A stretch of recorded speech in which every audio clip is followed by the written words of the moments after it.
lo malo solamente es un bien desordenado. Entonces, para las personas que pueden llegar a reconstruirse la vida, si ustedes no ubican este bien, se vuelve ese ídolo, se vuelve esa cosa máxima y dejamos entonces de buscar la virtud, porque lo bueno es aquello que tiene valor por sí mismo. Ahora, si yo quiero hacer esto para poner fotos en redes sociales, en bikinis, o en el campo nuestro maestro, es decir, cuánto sé yo y cómo rebatía este y el otro, a tal progre o a este y el otro, no, algo normal. No, yo tengo en mi caso, ahorita que voy a ser papá, ahora tengo algo más. Ahora es que mi hija me va a ver en redes sociales.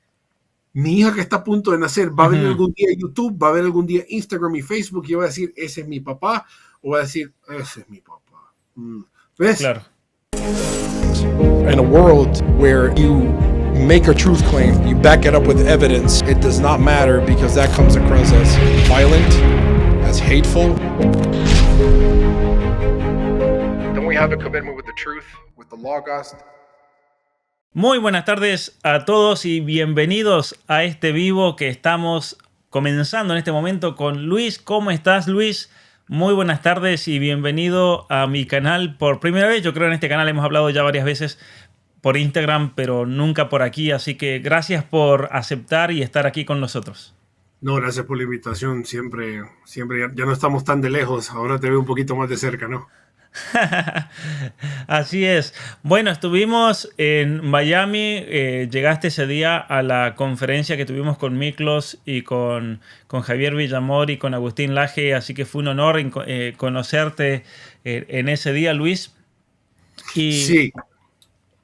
Yo te iba a decir, cuando estaban caminando ustedes por la izquierda, yo dije, o sea, Pablo tiene que ser más alto y Miklos tiene que ser más barbón, pero después me llevé la sorpresa de que no fue así. Así que pudimos compartir. Fue muy bonito. Así es, Luis. Bueno, cuéntanos, Luis, un poco acerca de tu experiencia, de tu trabajo. Tienes, creo, algo bastante interesante para contarnos desde tu perspectiva, pero me gustaría empezar con esta pregunta. ¿Cómo fue que te involucraste en esta batalla cultural o en esta lucha por nuestros valores y nuestra tradición y nuestra cultura? Qué buena pregunta. Yo me mudé a Estados Unidos hace muchísimos años, en el 2016, diciembre para ser más exacto, por un problema que creo que ya te comenté que pasó con uno de mis hermanos. Pero lejos de eso, yo había escuchado acerca de lo que Obama estaba haciendo en el país con respecto a las leyes del arco iris, pero no fue hasta que lo vi. Y fíjate que curiosamente que estoy en una plaza donde se encuentra un Target, la famosa tienda reprogre. Yo voy al baño y cuando salgo del baño veo un hombre saliendo del baño a las mujeres. Pero en mi cabeza dije yo, bueno, no hay ningún problema. Dije yo, viene una niña atrás o se metió con el hijo. Cuando veo bien y que veo que es un trans y lo veo con la falda y lo veo con todo, digo yo, no, pero no puede ser. Imagínate, está en un Target en Miami Beach. Salió otro hombre y dije yo, no es posible, esto está pasando en el mundo. Entonces, fíjate que ese fue algo que le llamo un shock cultural. Ese shock cultural se me quedó guardado y dije yo, ¿qué está pasando? Y me metí en internet. Pues imagínate, yo viví en el mundo de la distracción del entretenimiento, entonces no tenía como que algo concreto, pero eso había, sino que después entendí que este hombre entró y salió de ese baño por decreto legal de Obama. Claro. Y bueno, dije yo, el mundo está yéndose al carajo, después entra Trump, pasó lo que pasó, un tipo de estabilidad, pero en Chile, por cierto, saludos a mi gente de Honduras, que ahorita lo voy a mencionar y lo voy a tirar debajo del carro, como siempre, pero con un motivo constructivo. Cuando estoy en Estados Unidos y veo que sale la campaña, corregime, Pablo, si es ni una más o ni una menos en Chile, que después pega en Argentina.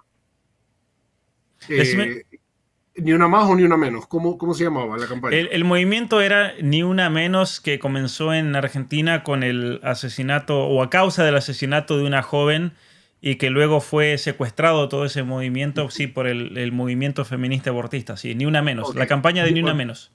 Muy bien, entonces Ni Una Menos llega a Honduras, pero llega a Honduras, entonces veo las influencers con el trapito, ¿no? Y pusieron por encima Ni Una Menos y todo estoy subiéndolo a todo el mundo. Cuando yo veo esto y veo todo el mundo, sí, Ni Una Menos, nos violan por ser mujer y todos los cánticos que ya sabemos, digo yo, o soy imbécil, digo yo, o es que no estoy entendiendo y viendo lo mismo que están viendo ellas. Entonces yo me metí a la falacia legato especial, la que dice que si no soy mujer, entonces no entiendo o no veo bien. Pero digo yo, no, hombre, si esto está mal, si yo entiendo dónde viene esto, mira lo que está pasando en Argentina y en Chile, pero yo calladito. Mira, Pablo, te voy a mandar el tweet en privado. Yo pongo, antes de decir ni una menos, dejen de estarlas matando o matando dentro del vientre. Y puse el tweet. Me he vuelto viralísimo en Honduras, trending topic, de hecho, en Honduras, y con insultos, pedazo de esto, pedazo de lo otro. Y dije yo, ¿cómo? Mira, te estoy hablando bien en serio, me sorprendió tanto de tanta tierra, y yo, pero no comprendo. Entonces, digo yo, ¿será que alguien está hablando en esto a nivel latinoamericano? Y yo sin saber, porque desconocía de ti, desconocía de todos. ¿Y en qué año fue, decías eso? 2019. Para ser 2019, está bien. Preciso, 2019. Sí. Entonces me meto yo y pongo campaña ni una menos en YouTube. Y me aparece un tipo sentado en un sofá enfrente y dice crítica a Mon Laferte. Y digo yo, en fin, pongo feminismo y es Agustín. Agustín, sí, el video de Agustín. Entonces digo yo, ¿quién es este tipo? Digo, y tiene bastantes seguidores, pero no, o sea, no sabía, no tenía ni idea quién era Laje ni Márquez, ¿no? Y me aparece, y después me aparece el Instagram de él. Me meto al Instagram de Agustín, veo, y de ahí apareciste tú y él en una charla. Entonces veo yo, doctor Pablo Muñoz Iturrieta. Entonces me meto a tu perfil, no te di follow, ni tampoco le di follow a Agustín, porque desconocía lo que manejaban. O sea, sé que eran súper inteligentes, pero yo no tenía idea. Digo, de repente estos dos sean otra cosa que no son lo que parecen. Así como yo miraba a los republicanos hipócritas acá en Estados Unidos. Entonces yo soy bien honesto. Cuando te veo, y lo primero, y esto aquí, qué bonito, porque lo primero que veo en tu perfil es doctor en esto y lo otro, pero tu primer foto fue de un vegetal. Estabas cultivando un vegetal y estabas haciendo algo en tu campo, y una siguiente foto tuya fue de un pastor alemán, un cachorrito. Y después, sí, creo que estás en mute. Y después veo que pusiste subiste un tweet, amenazando a la gente, diciéndole, antes de que lleguen a mi propiedad, aquí los espera un par de osos que se los comen, un par de lobos. Sí, entonces así fue como llegué, ¿no? Claro. Sí, recuerdo, de hecho voy a poner aquí en pantalla, vamos a ver si se alcanza a ver, pero este es el video que decías de polémica protesta de Mon Laferte en Latin Grammy, y Agustín hizo un video, recuerdo ese video que se viralizó, de hecho tiene 230.000 me gustas, mire, 2.700.000 vistas. Que resulta que esta mujer, mira, una cosa que yo siempre digo, Luis, es que muchas de estas personas, especialmente que son de la farándula, no es que realmente tengan una ideología concreta, porque la mayoría de ellos ni siquiera han ido a la universidad, ¿no? Ni siquiera se han formado. Son muy pocas las excepciones de una persona que llegó a la carrera actoral y tiene formación, estudios, menos vamos a pedir estudios humanísticos o estudios de literatura o de filosofía, menos todavía, o de psicología.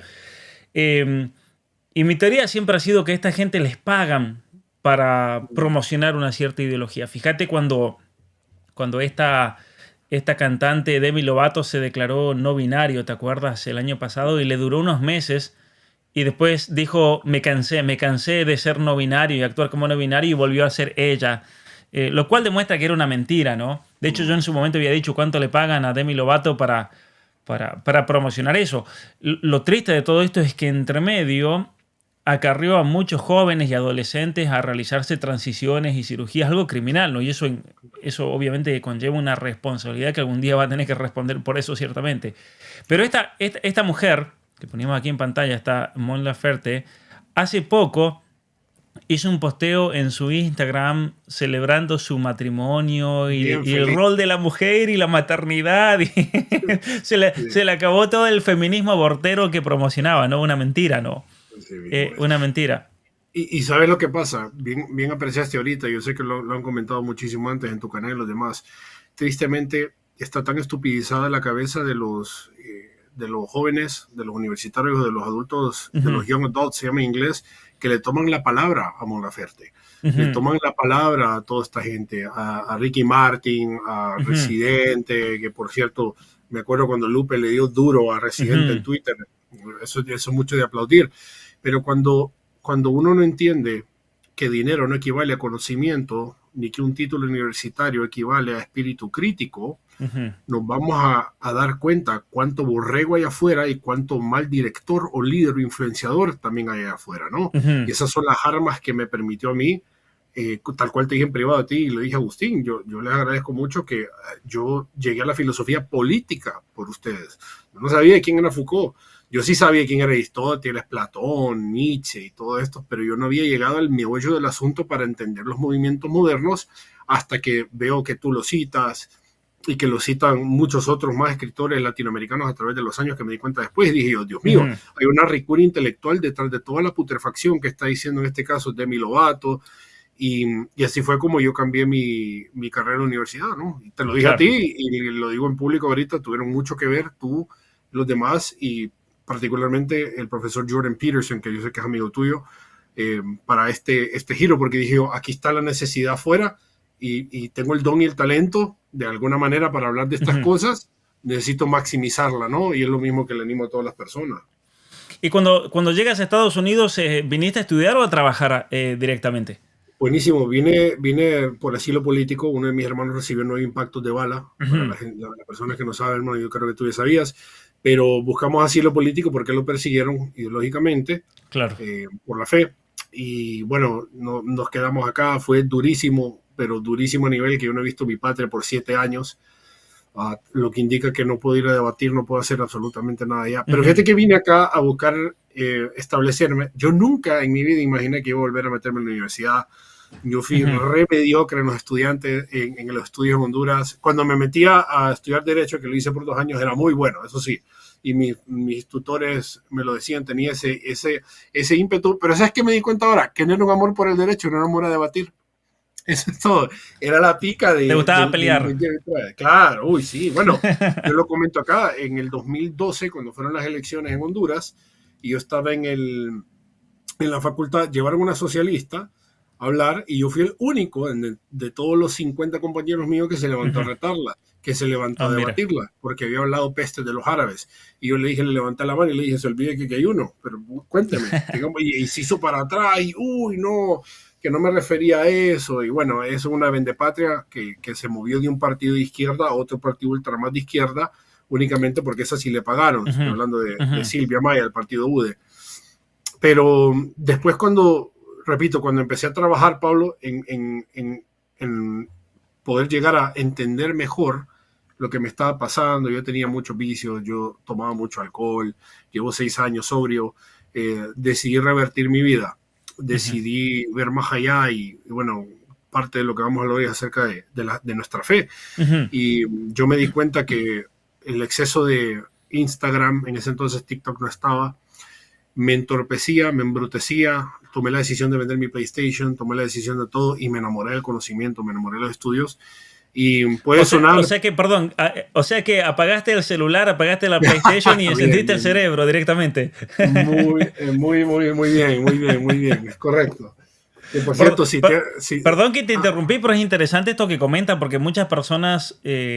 me han, obviamente cuando estaba preparando el libro, pero a raíz del libro de una especie de intoxicación, ¿no?, cerebral, de tantas redes, de tanta información, que ciertamente que son muy buenas las redes para comunicarnos, para informarnos. YouTube es una plataforma que a mí me parece muy, muy útil, pero a la vez uno tiene que tener una cierta medida y una cierta virtud, ¿no es cierto?, el momento de usar de todas estas herramientas de comunicación, porque se puede fácilmente ir de la mano.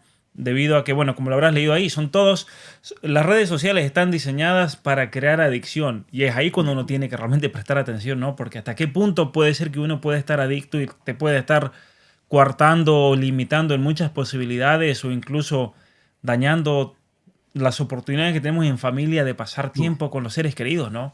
Pero bueno, sigue, perdón que... No, es que hace un buen punto, porque ahorita que estabas diciendo el tiempo en familia, yo me acuerdo muchas veces que yo pude haber estado mucho más presente en los viajes con mis hermanos, mis hermanas o mis padres aún están en Honduras, cuando en ese entonces solo estaba, qué sé yo, Twitter y estaba Facebook, Instagram ahí estaba medio levantando flote, ¿no? Pero cuando viene el boom, ya cuando nos vamos al mundo digital totalmente, que tú hablas, ¿no? El mundo de los filtros, yo tomé la decisión porque yo me intoxiqué un 5 de marzo del 2018 en Miami. Y cuando estaba intoxicado y estaba muy enfermo, que mi cuñada Helen, la esposa de mi hermano, me cuidó, por cierto, nunca olvido eso. Yo ni tenía una bonita relación con mis hermanos, porque yo estaba tan metido a mi rollo de tomar. Yo era músico en Honduras, yo tenía 2 bares en Honduras, yo era nada que ver con la posible versión superficial que las personas ven en las redes. Y tampoco me estoy poniendo por encima de los demás en ningún sentido, simplemente estoy contrastando lo que era con lo que soy ahora, que es muy apartado, ¿no? Y cuando yo tomo la decisión, mira qué curioso, dije, bueno, aquí está el internet, el lugar que yo he visto que es bárbaro, y estoy viendo que muchas personas están hablando acerca de este mentado Justin Trudeau. No, esto fue en el 2018, él fue electo en el 2015, yo sé, pero en el 2018 era que se habían rechazado una colonia de árabes, si no me equivoco, maestro, usted que está en Canadá, y que él los recibió, ¿sí? Sí, cuando fueron todas las crisis de refugiados en Medio Oriente, así que vinieron muchos aviones, de hecho, del ejército llenos de gente, sí. Ok, bueno, cabal, entonces todo el mundo hablando de que Trudeau y que el líder joven, y a mí siempre me ha fascinado la política, siempre me ha encantado, y dije, vamos a ver quién es este individuo. Y por esas cosas, yo creo que en divina providencia, veo un tipo de barba blanca sentado con un saco azul y dice, la respuesta de este señor, y no apareció el nombre de él, te va a volar la cabeza.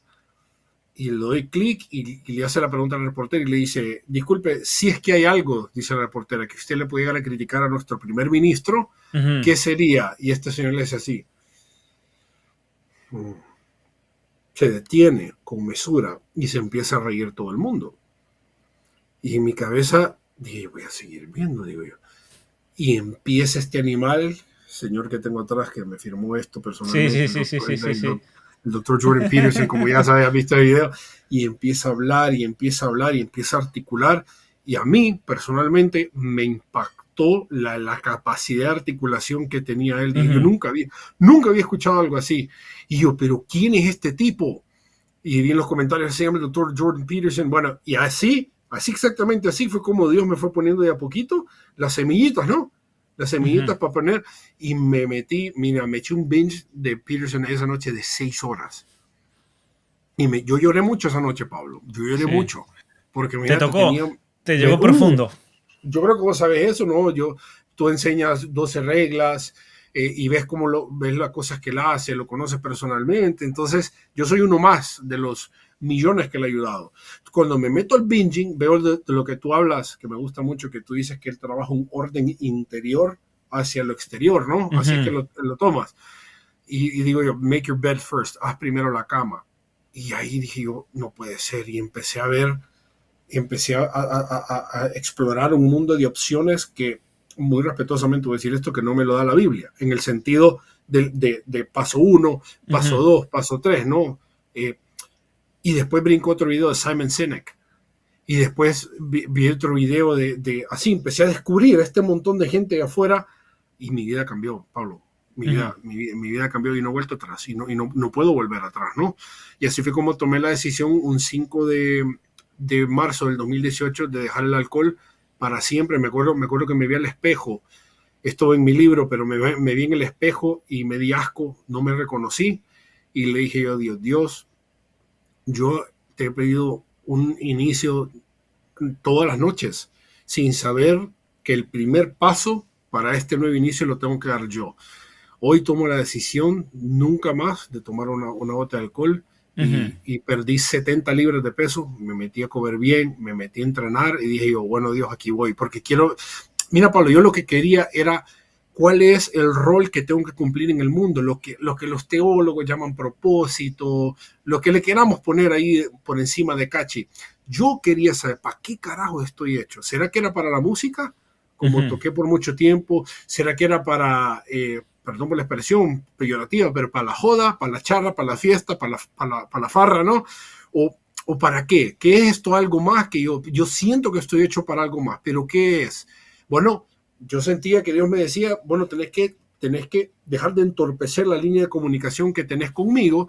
Y dije yo, ¿qué es lo primero? Aparte, lo primerito fue el alcohol, con eso se fue la pornografía, con eso se fue la noche la vida nocturna, y comencé con este orden de a poquito. Dije yo, ¿qué es lo que puedo controlar cerca de mí? Es mi peso, sí, la cama, y así como inocentemente se puede escuchar, todos los días comenzaba a hacer mi cama y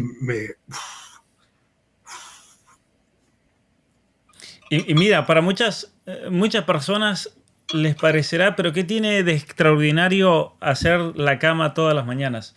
Para una mamá que se levanta cada día, que atiende a sus hijos, que limpia, que acomoda, pero realmente cuando una persona ha llegado a un nivel, al menos lo que nos predica hoy la modernidad, esa liberación de todo tipo, de los placeres, liberación sexual, liberación en cuanto al alcohol, en cuanto a los vicios, esa falsa promesa de disfrute de la vida te lleva a un desorden, ¿no? Como se dice, ¿no? Un desorden de vida, pero que también es caótico, ¿no? El desorden nunca es ordenado, nunca es hermoso, siempre, yo creo que a nivel incluso psicológico causa una ruptura. Mira, una cosa muy grande, yo creo, de providencial de Jordan Peterson en toda esta batalla, porque realmente que para mí que es una persona que Dios lo envió en el momento justo.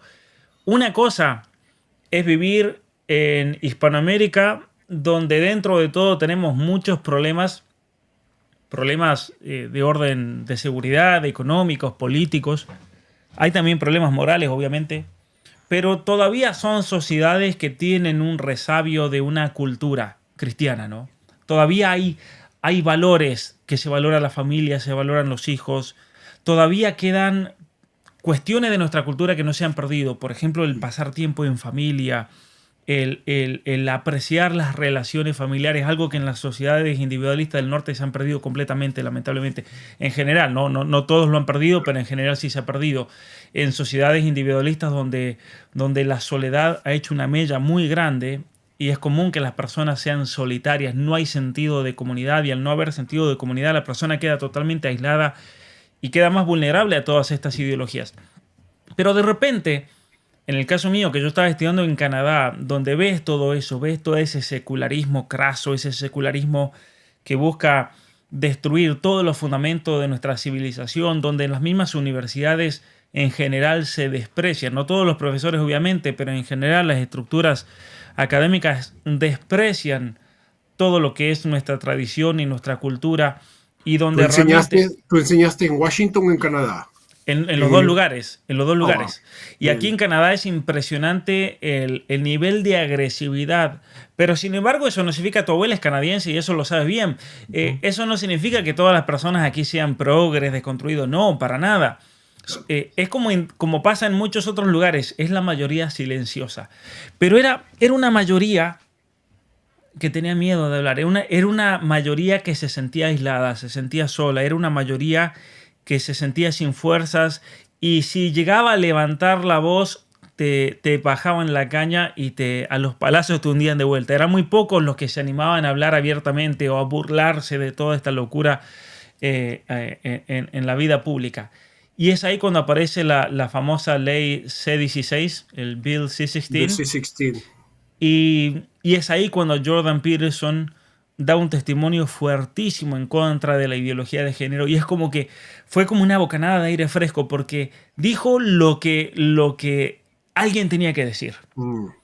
Y lo dijo en el momento justo, porque si bien habían personas, yo me incluyo, que veníamos denunciando todo esto, no teníamos la plataforma que en ese momento providencialmente se le dio a él. Porque fue un día que él llegó al Parlamento. Yo estaba estudiando muy cerca del Parlamento, y como estaba en la facultad relacionada con ciencias políticas y filosofía política, nos daban entradas para ir al Parlamento de Canadá. Y a mí me gustaba ir los miércoles. ¿Sabes por qué? Porque los miércoles... Pero cuenta quién más estaba ahí. Tú me lo dijiste. Estaba Gad Saad. Sí. Había un gordito, pero bueno, ya déjame que llegue ahí. Pero resulta que los miércoles era el famoso question period. Para los que no sean de Canadá, el periodo de las preguntas es un día que se da solamente los miércoles, donde el primer ministro se para y cualquiera puede ir a preguntarle. Y era reventarlo, porque ya para esa época Trudeau era un imbécil total. Y era ir a reventarlo con preguntas, pero por otra parte Trudeau, que siempre respondía lo mismo, que eran preguntas prefabricadas y que no tenían absolutamente nada que ver con la pregunta que le hacían. Siempre hacía lo mismo. Siempre sacaba su papel y daba una respuesta. Por ejemplo, para decirte una pregunta, bueno, a ver, a la fundación tal se le dieron $900 millones. ¿Y a dónde está ese dinero? ¿Y cómo puede ser que a tu esposa, que a tu mamá, que a tu pariente, que al que cuida el perro, el que cuida a los niños, todos han recibido invitaciones de esa fundación para asistir a cenas de gala y les pagaron $300.000 cada uno, por ejemplo? Obvio que era una coima tremenda, ¿no? Y Trudeau... La respuesta, hoy el día está hermoso, pero hay que tener cuidado porque va a nevar a la tarde y nosotros nos preocupamos siempre por la gente y por la familia. O sea, nada que ver la respuesta, era una locura. Y nadie lo presionaba. Sí, pero hasta el día de hoy siempre Trudeau es así. Trudeau te da una respuesta prefabricada que no tiene absolutamente nada que ver con la pregunta que te hacen. Y fíjate que un día empieza todo este debate tremendo y era un debate, imagínate, yo en ese momento era un tema que estaba profundizando mucho porque la ideología de género era el tema del libro que yo estaba por sacar, lo estaba estudiando, lo estaba escribiendo y resulta que hay un debate sobre ideología de género y un compañero de la universidad que se metió en problemas, pobre, se metió en problemas porque él era el que mandaba, usando el sistema de email de la universidad, avisaba cuando iba a estar Jordan Peterson hablando, Jordan Peterson que esto, que aquello, entonces lo acusaron de promover la transfobia y no sé qué más. Pero resulta que claro, se hace el debate y podías ir, si tenías la entrada y tenías las conexiones por medio de parlamentarios, y te sentabas arriba, lo que sería el segundo piso, desde arriba ves todo, ¿no? No podés intervenir, pero ves absolutamente todo. Y había una mesa, y dentro de esa mesa habían miembros del parlamento, habían activistas, estaba Jordan Peterson, que gracias a este compañero yo lo conocí a Jordan Peterson en el 2013, cuando Jordan Peterson no llegaba ni a 1,000 seguidores, me acuerdo, en YouTube. Pero a mí me impresionaba cómo hablaba. Me acuerdo que me veía sus videos que él subía de clases de la Universidad en Toronto, en Harvard. Me parecía impresionante realmente la visión que tenía. Pero no era conocido para nada en ese momento, salvo en el ambiente más cerrado académico. Hasta el punto de que no tenía seguidores, como te decía, no pasaba de los 1,000 seguidores en YouTube, no tenía más de 1,000 vistas los videos que ahora tienen 1 millón de vistas, no tenían más de eso. Y resulta que había un gordito de pelo así cortadito por acá, y yo... Honestamente, mira, yo el día que hable con él en este canal le voy a pedir disculpas. Y dije, ¿y ese payaso quién es? Dije yo. Y era Gad. No había perdido peso. No, estaba gordito. Era Gad Saad, un ídolo total. Así que una persona increíble que aportó mucho en esta batalla en Canadá. Pero a lo que voy es lo siguiente. Tiene que tener en cuenta un país secular como Canadá, donde se han perdido los valores, se ha perdido todo, y de repente sale un tipo como Jordan Peterson hablando de la necesidad de encontrarle propósito a la vida, de la necesidad de reacomodarte, la necesidad de cambiar, la necesidad de fundamentar tus acciones en un fundamento moral, el tema de los valores, de la virtud.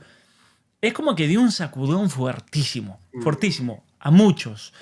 Yo creo que a todos nos ha ayudado en mayor o menor medida, pero dio un sacudón fuertísimo, especialmente a jóvenes, a adultos, a adolescentes que estaban en una situación como la tuya, que vivían pero no sabían para qué, que muchas veces habían caído, tal vez sí, tal vez no, en vicios o en ese desorden propio de la modernidad, que sí o sí te hace darte cuenta de que vivís una vida que según los estándares del mundo puede ser grandiosa, pero por dentro estás profundamente frustrado y te das cuenta de eso, ¿no? Podrido. Y fíjate que fue un despertar, y yo digo que Dios lo usó a Jordan Peterson. ¿Por qué? Porque lo que hizo Jordan Peterson fue predisponer a toda una generación de jóvenes, de mujeres también, pero de hombres principalmente, predisponerlos a ordenar su vida, y una vez que ordenaron su vida es como el toque de la gracia se dio de manera inmediata. Eso fue impresionante. Porque ¿cómo puede ser que de repente empezaron a llenarse las iglesias, por ejemplo? ¿Cómo explicas eso? De jóvenes, de adolescentes, de gente que se dio cuenta de que lleva una vida totalmente desordenada, pero se daba cuenta que en un momento, si yo realmente quería salir completamente de estos problemas, tengo que buscar la ayuda de Dios, por ejemplo. Fue una cosa increíble, ¿no? Y por eso yo quería hablar de este tema y con tu testimonio también, ¿no? De cómo esta batalla cultural, a ver, podríamos explicarla de esta manera. En tu caso particular, vivías una vida determinada donde de repente alguien te dio un sacudón y te dijo, Luis, tienes que despertar y tienes que salir de este letargo. Porque esa vida es una vida de desorden que te va a llevar al fracaso y tienes que comenzar a ordenar esa vida. Pero junto con eso, hay toda una serie de ideas y hay toda una visión del mundo que tú tienes que abrazar para poder aceptar ese cambio, ¿no? Wow. Y en ese caso tuyo, por ejemplo, ¿cómo fue ese proceso? Porque, a ver, ¿tú eras cristiano antes o eras cristiano de nombre? Cristiano de nombre, sí. Claro. Muy buena esa. Cristiano de herencia le llamo yo, porque me lo heredaron y eso es lo único que sabía. No conocía lo mío en contraste con algo más, ¿no? Claro. Eso es importante. Bueno, lo primero que yo hice fue, dado a que a mí me dieron una buena base, digamos, en cuanto a la cosmovisión bíblica, ¿no? O sea, la santificación, para ese tipo de cosas estaban muy bien en el alma, tachadas, impregnadas, ¿no? El problema fue que yo no sabía entonces cómo salirme y utilizar las armas que me daba la fe para la cultura, ¿no? Porque para mí impactar la cultura era estrictamente ir a preguntarle a la persona dónde va a ir el día que morís, ¿no? Y eso está bien, el alma de la persona y el evangelio de Cristo y todo eso está bien, pero decía yo, ok, pero ¿cómo puedo llegar a tener la aplicabilidad, ¿no? En cuanto a la epistemología de la Biblia en las escuelas, en mi trabajo, en un libro, ¿no? Entonces yo no entendía cómo podría llegar a hacer todo esto. Después me di cuenta que ahí es donde viene la filosofía y se une con la teología para poder tenerlo. Ahora, ¿cómo fui yo desarrollando mi cosmovisión en cuanto a la batalla? Es que yo me di cuenta de muchos autores que ya trabajaban este tipo de cosas. Y fue un autor en particular, que en paz descanse, el doctor Glenn R. Martin, en su libro Prevailing Worldviews, que sus estudiantes le escribieron el libro a él ya había muerto, y ese libro a mí me cambió la vida. En la universidad nos los pusieron a estudiar y en mi universidad es un tipo de estudio que nosotros tenemos que hacer un resumen de un libro que estudiamos al final. Entonces, por ejemplo, ahorita acabo de hacer un resumen que aquí, lo vulnerable voy a hacer, me tomó demasiado, se llama Conflict of Visions de Thomas Sowell. Sí. Aquí lo tengo. Y tenemos que resumir los 10 capítulos y rico e interesante porque uno puede llegar a profundizar mucho más. Pero fue hasta ese libro de Glenn Martin que yo me di cuenta que yo puedo llegar a utilizar la teología para impregnar la cultura. Y de ahí me di cuenta que aquí no lo hacía también en su tiempo, ¿no? Me di cuenta que en los primeros siglos lo hacía Agustín también, Agustín de Hipona. Claro. Ahí fui dando yo con los batallantes culturales de a poquito. Ahora. Este libro, ahí lo puse en pantalla, mira. Prevailing Worldviews of Western Society since 1500. Por Dios. Entonces, las cosmovisiones que han prevalecido en la sociedad occidental desde el año 1500. Así, mis estudiantes saben que ese es el libro que yo les recomiendo que lo estudien, lo agarren, porque yo por más que leo ese libro, por más que le he hecho 2 resúmenes que me lo han pedido en la U. ¿Qué es lo que más te impactó? ¿Qué es lo que más te impactó de su presentación? Básicamente es un libro, a ver, para los que no lo conocen, a Glenn Martin lo que hace, y corregime Luis si me equivoco, pero hace una especie de historia de las ideas, ¿no? Buenísimo. Es un libro si lo tenemos que clasificar, entra dentro de la historia de las ideas en el ámbito filosófico, teológico, obviamente que influye en la psicología, pero sí. Un libro importante. Exacto, lo que él hace es que dice, el que toda cosmovisión, dice, él tiene que contestar 4 preguntas. La pregunta ontológica, epistemológica, axiológica, de valor y teleológica. Y entendemos que una cosmovisión se puede sostener a sí misma si tiene algo que se llama consistencia interna. O sea, si ninguna de las 4 se contradicen. Entonces él comienza desde la cosmovisión bíblica, estrictamente bíblica, ¿no? Él no habla de necesariamente, por ejemplo, ortodoxia o catolicismo, o aparte que él es evangélico, pero no lo toca de ese momento así en particular. Habla Biblia, ¿no? De ahí se mete al mundo del racionalismo. Te toca Locke, te toca Rousseau, y de ahí se muda al marxismo.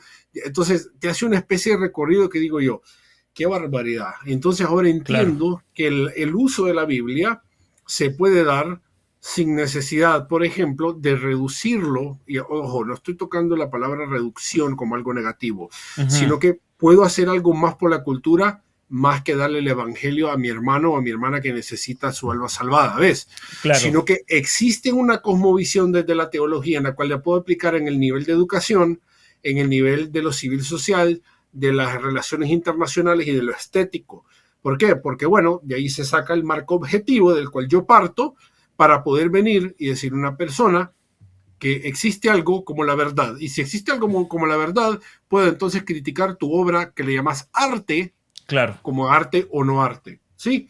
Entonces, ese fue el libro que a mí me sacudió. Y dije yo, entonces, a ver, cuando yo comienzo a leer y cuando comienzo a ver los libros que están, los libros que tú escribes, Miklos, Laje, demás, ¿no? Todo el mundo, aparte de ustedes, los que escribe, hablo de los guerreros culturales modernos, como Shapiro, Candace Owens y demás.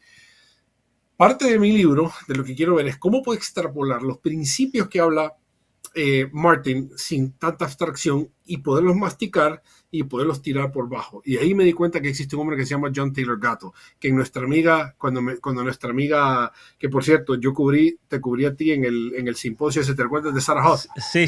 Mayo. Sí. Bueno, yo te cubrí a ti hablando de la educación, y ahí donde yo pude dar con John Taylor Gatto en Kiev. Uf, qué crack. Entonces, Sarita, cuando estamos haciendo el live, me dice, no puede ser, tú conoces a John Taylor Gatto, me dice, y curiosamente, Sara en su libro cita a Gatto en Dumbing Us Down, y yo cito a Gatto en mis trabajos académicos con el primer libro que se llama The Underground History of American Education. ¿Qué es esto? Claro. Sí. Libro más mundial, ¿no? Entonces, lo vamos a poner aquí en pantalla porque es importante que la gente vea las fotos. Yo tenía un profesor en la universidad que decía siempre, cuando hablaba de un autor, mostraba la foto, porque decía, es importante conocer al enemigo, decía. Él se refería a filósofos woke y a posmodernos y eso, pero siempre buscaba fotos bochornosas, me acuerdo, de los que criticaba. Pero este es un grande, aquí está famoso John Taylor Gatto, Gatto con doble T. Sí, no como... Gatto es en Nueva York, ¿no? Él se cansó de ver cómo los estudiantes no podían ni siquiera formular pensamientos concretos, con capacidad profunda. Entonces se dedicó a estudiar cómo fue la historia de la educación a nivel mundial. Entonces desarrolló el modelo espartano, desarrolló el modelo pruso, después desarrolló el modelo americano, y fue como él a mí me ayuda a poder criticar aún mejor y tener también más compasión con las personas que de repente no entienden las ideas que yo comunico allá afuera. Sí, porque... No, perdón, pero es un caso interesante el de este John Taylor Gatto, porque él era un maestro que empezó a escribir criticando los errores que él veía en el sistema de educación. De hecho, tiene críticas muy buenas contra el currículum estandarizador, cómo eso está bajando el nivel de educación, el tema del problema de la lectura, cómo la educación estandarizada y pública realmente no te profundiza y no te lleva a crecer, ¿no?, intelectualmente. Pero bueno, para todos los que quieran investigar, no sé si sus libros están en español, ¿tienes idea? Porque ahí alguien preguntaba. No creo. Alguien preguntaba aquí, todos los libros buenos, bueno, no todos los libros buenos están en inglés, pero muchos libros buenos sí están en inglés, y es importante, acá nos comenta Mónica, los mejores libros están en inglés. Los mejores libros están en español, pero, bien, pero hay buenos libros en inglés también. Buenísimo. Pero ¿sabes lo que pasa con lo que dice Mónica? Yo entiendo por qué lo dice, porque, por ejemplo, en nuestra cultura no se toca necesariamente esto a profundidad. O sea, damos por default y damos por sentado, porque nosotros somos un eco de Estados Unidos. Latinoamérica, lo que sucede acá nos impregna para bien o para mal. Y especialmente las ideas, las ideologías. Las ideologías, fíjate, el feminismo surge principalmente en Canadá y en los Estados Unidos, toda la ideología de la Escuela de Frankfurt que surge de Alemania. Yo diría incluso, a ver, si un alemán estuviese viendo esta transmisión, el alemán diría, con mucha razón, diría, no, las ideas se hacen todas en Alemania y después se van llevando al resto, lo cual tiene gran sentido y tiene mucho de razón. Y eso es importante porque yo decía ahorita en un curso que terminé ayer, yo decía, la cuna del pensamiento, si no me equivoco, en 1600 fue la Gran Bretaña, en 1700 fue Francia con la Revolución Francesa y en 1800 fue en Alemania con Ludwig Feuerbach, que a Feuerbach casi nadie lo cita. Claro. Cuando escribe La esencia del cristianismo, en The Essence of Christianity, él es el que produce el ateísmo, él es el que produce a Darwin, a Marx, el ídolo de Marx era él, ¿no? Claro. A Hegel. Bueno, la filosofía evolucionista y progresista no se puede entender si no se entiende a Hegel, por ejemplo, ¿no? Que por cierto, maestro, te lo quiero regalar. Yo no te lo llevé en Miami, pero bueno. ¿Cuál es? El motivo por el cual te lo quiero regalar es porque yo sé que tú enseñas a Hegel, pero mira, copia del... un poquito más el 46 de la británica de Grey Books. ¿Sabes que yo tengo la británica de Grey Books y no tengo todos los tomos? Ese de hecho no lo tengo. Ah, bueno, este estudio de Philosophy of Right, yo sé que enseñas a Hegel. Filosofía del Derecho, ciertamente. Sí. Gracias amigo, que ese libro lo tuve que leer en la universidad en una clase de filosofía del derecho, pero ese libro particular, bueno, junto con varios otros, pero muestra realmente cuál es verdaderamente la enciclopedia, especialmente de Hegel, lo ideologizado de su visión de la historia y cómo le quiere buscar una lógica a la historia que no tiene sentido muchas veces porque es forzadísima, pero eso luego lo vemos en Marx, luego lo vemos en Darwin, lo vemos en todas estas corrientes modernas que dejan de lado la parte trascendental de la realidad, porque Dios es parte de la realidad también, y cuando dejas de lado todo lo trascendente y la idea de providencia, terminas cayendo en un materialismo absoluto y un materialismo que termina muchas veces reduciéndose en lo absurdo, ¿no? Si Darwin hoy día viese en qué han desembocado sus teorías, se agarraría la cabeza, no debe estar pataleando de su tumba, pero bueno, es parte de la descomposición intelectual de la modernidad misma que nos ha tocado vivir, ¿no? Y de la misma manera, cuando yo veo qué tan impregnado está, yo recuerdo en uno de, creo que tú dijiste esto hace 2 años, me acuerdo, en un live. Tú habías dicho que el posmodernismo comienza con Nietzsche, ¿no? Entonces, si el posmodernismo comienza con Nietzsche, porque bueno, si Nietzsche nega a Dios, en ese momento crea el superhombre, porque bueno, el hombre toma el puesto de Dios naturalmente. Y si Dios no existe lo inmutable, solamente puede llegar a existir lo que fluye, ¿no? El eterno devenir, le llama el doctor Glenn Martin. Ahora, cuando yo estoy viendo las ideas, aún de Peterson, por cierto, que él ama Nietzsche, y no estoy criticando necesariamente todo lo de Nietzsche, pero en Latinoamérica, ayer hablaba de esto en mi clase, y yo decía, en Latinoamérica el filósofo que yo creo que no me tome la palabra objetivamente, pero realmente estoy hablando de percepción mía pura, el que más se cita es Nietzsche, para absolutamente todo, en genealogía de la moral, todo es relativo, todo es subjetivo, y yo me hice la pregunta, ¿desde dónde estamos batallando nosotros? Si tenemos que batallar desde la filosofía realista, tenemos que batallar necesariamente desde Aristóteles, ¿no? Claro. Y si vamos a hacer batalla cultural en cuanto a la filosofía aristotélica, tenemos que agarrar a Tomás de Aquino. ¿Sí? Claro. Ahora, esa es la cosa. Yo cuando me di cuenta, Dios mío, tengo armas en la filosofía y tengo en las ramas de la teología que puedo llegar a utilizar e implementar, las personas allá afuera no se pasan lo que tanto tú criticas en el libro, que es, pásense el tiempo fuera de este aparato, que lo único que los tiene es que no se den cuenta que existe armas afuera que pueden llegar a combatir al Big Tech.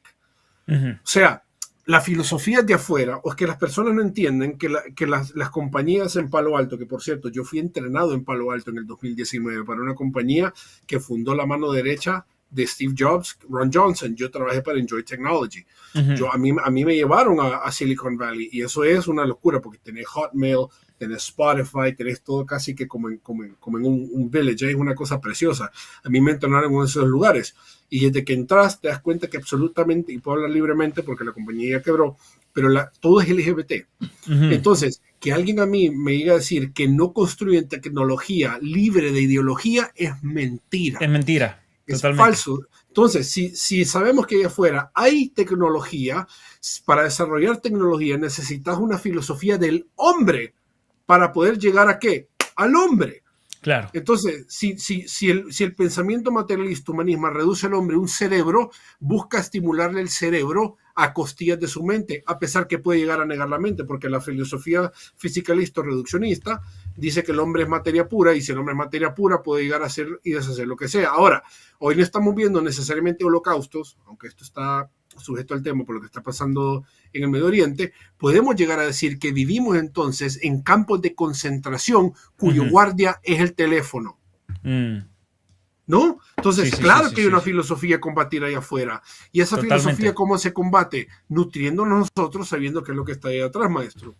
Mira, justo ahora que decías eso, de que hay una filosofía de fondo dentro de las tecnologías, ahora que estuve en Londres, tuve la oportunidad de conversar con un muchacho muy interesante, pudimos hablar bastante, de hecho espero tenerlo pronto aquí en mi canal. Él escribió este libro, un libro más que interesante, se llama Fossil Future, el futuro fósil.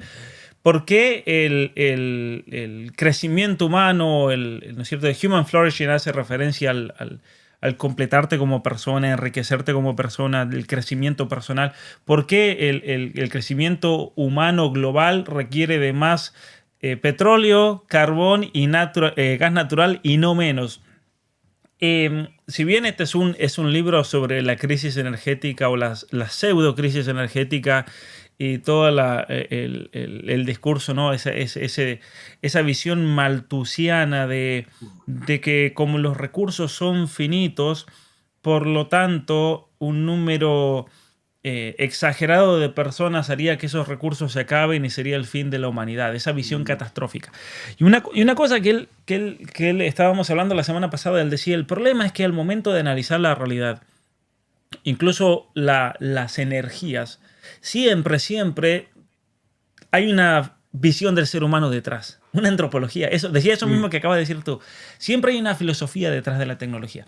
Y él decía que cuando comienzas a ver el planeta como un ecosistema frágil, un ecosistema que está agarrado, por así decir, de hilos, y que viene el hombre a irrumpir y a destruirlo, y el hombre se vuelve el enemigo del medio ambiente, entonces la lógica es que hay que eliminar al ser humano para proteger ese todo. El ser humano es no más que una parte, como lo digo también en mi libro Las mentiras que te cuenta. El ser humano es una parte, es la visión de la Agenda 2030, y como el ser humano es una parte, el todo justifica eliminar la parte, ¿no?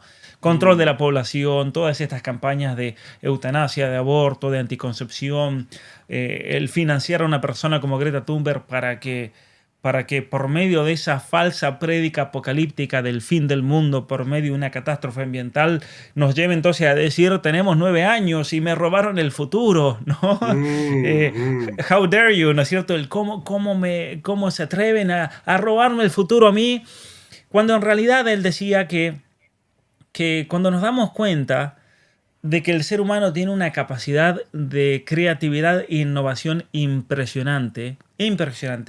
Un dato solo que te voy a pasar. Mira, estuve leyendo esta mañana unos artículos para un video que estoy preparando, cuestiones de crecimiento energético y poblacional.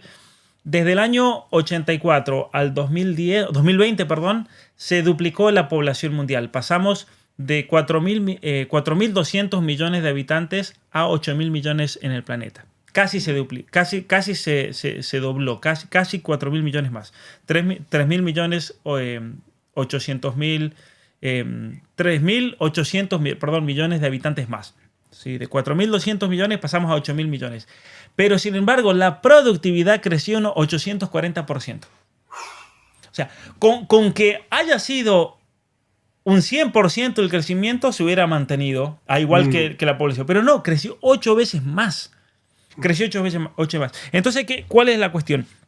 Que cuando tienes toda una mentalidad centrada en el ser humano, en la familia, en el bien del ser humano, cambia absolutamente toda la cosmovisión, porque te das cuenta de que el mundo, la naturaleza, yo vivo aquí en la naturaleza y lo veo, no es un lugar hermoso que está agarrado de hilos, no, es un lugar peligroso. La naturaleza, la naturaleza puede llegar a ser mortal. La naturaleza es salvaje, la naturaleza... Yo crecí en las montañas en la Argentina, donde los pastores que venían de Chile con su ganado, con sus ovejas y sus cabras, si no volvían en una fecha determinada, muchos terminaban muriendo en la montaña. Porque así es la naturaleza. Y caía nevada de 2 metros, que no hay manera de sobrevivir en una situación así, ¿no? Con 20, 30, 40 bajo cero. La naturaleza es realmente algo que vive una persona, ¿no es cierto?, en el trópico, pero hasta en el trópico, en el Caribe, te vienen semejantes huracanes que ponen en riesgo tu existencia. Pero a lo que voy es lo siguiente, que la naturaleza no es ese ser apacible que el hombre viene a irrumpirlo. No, la naturaleza es feroz.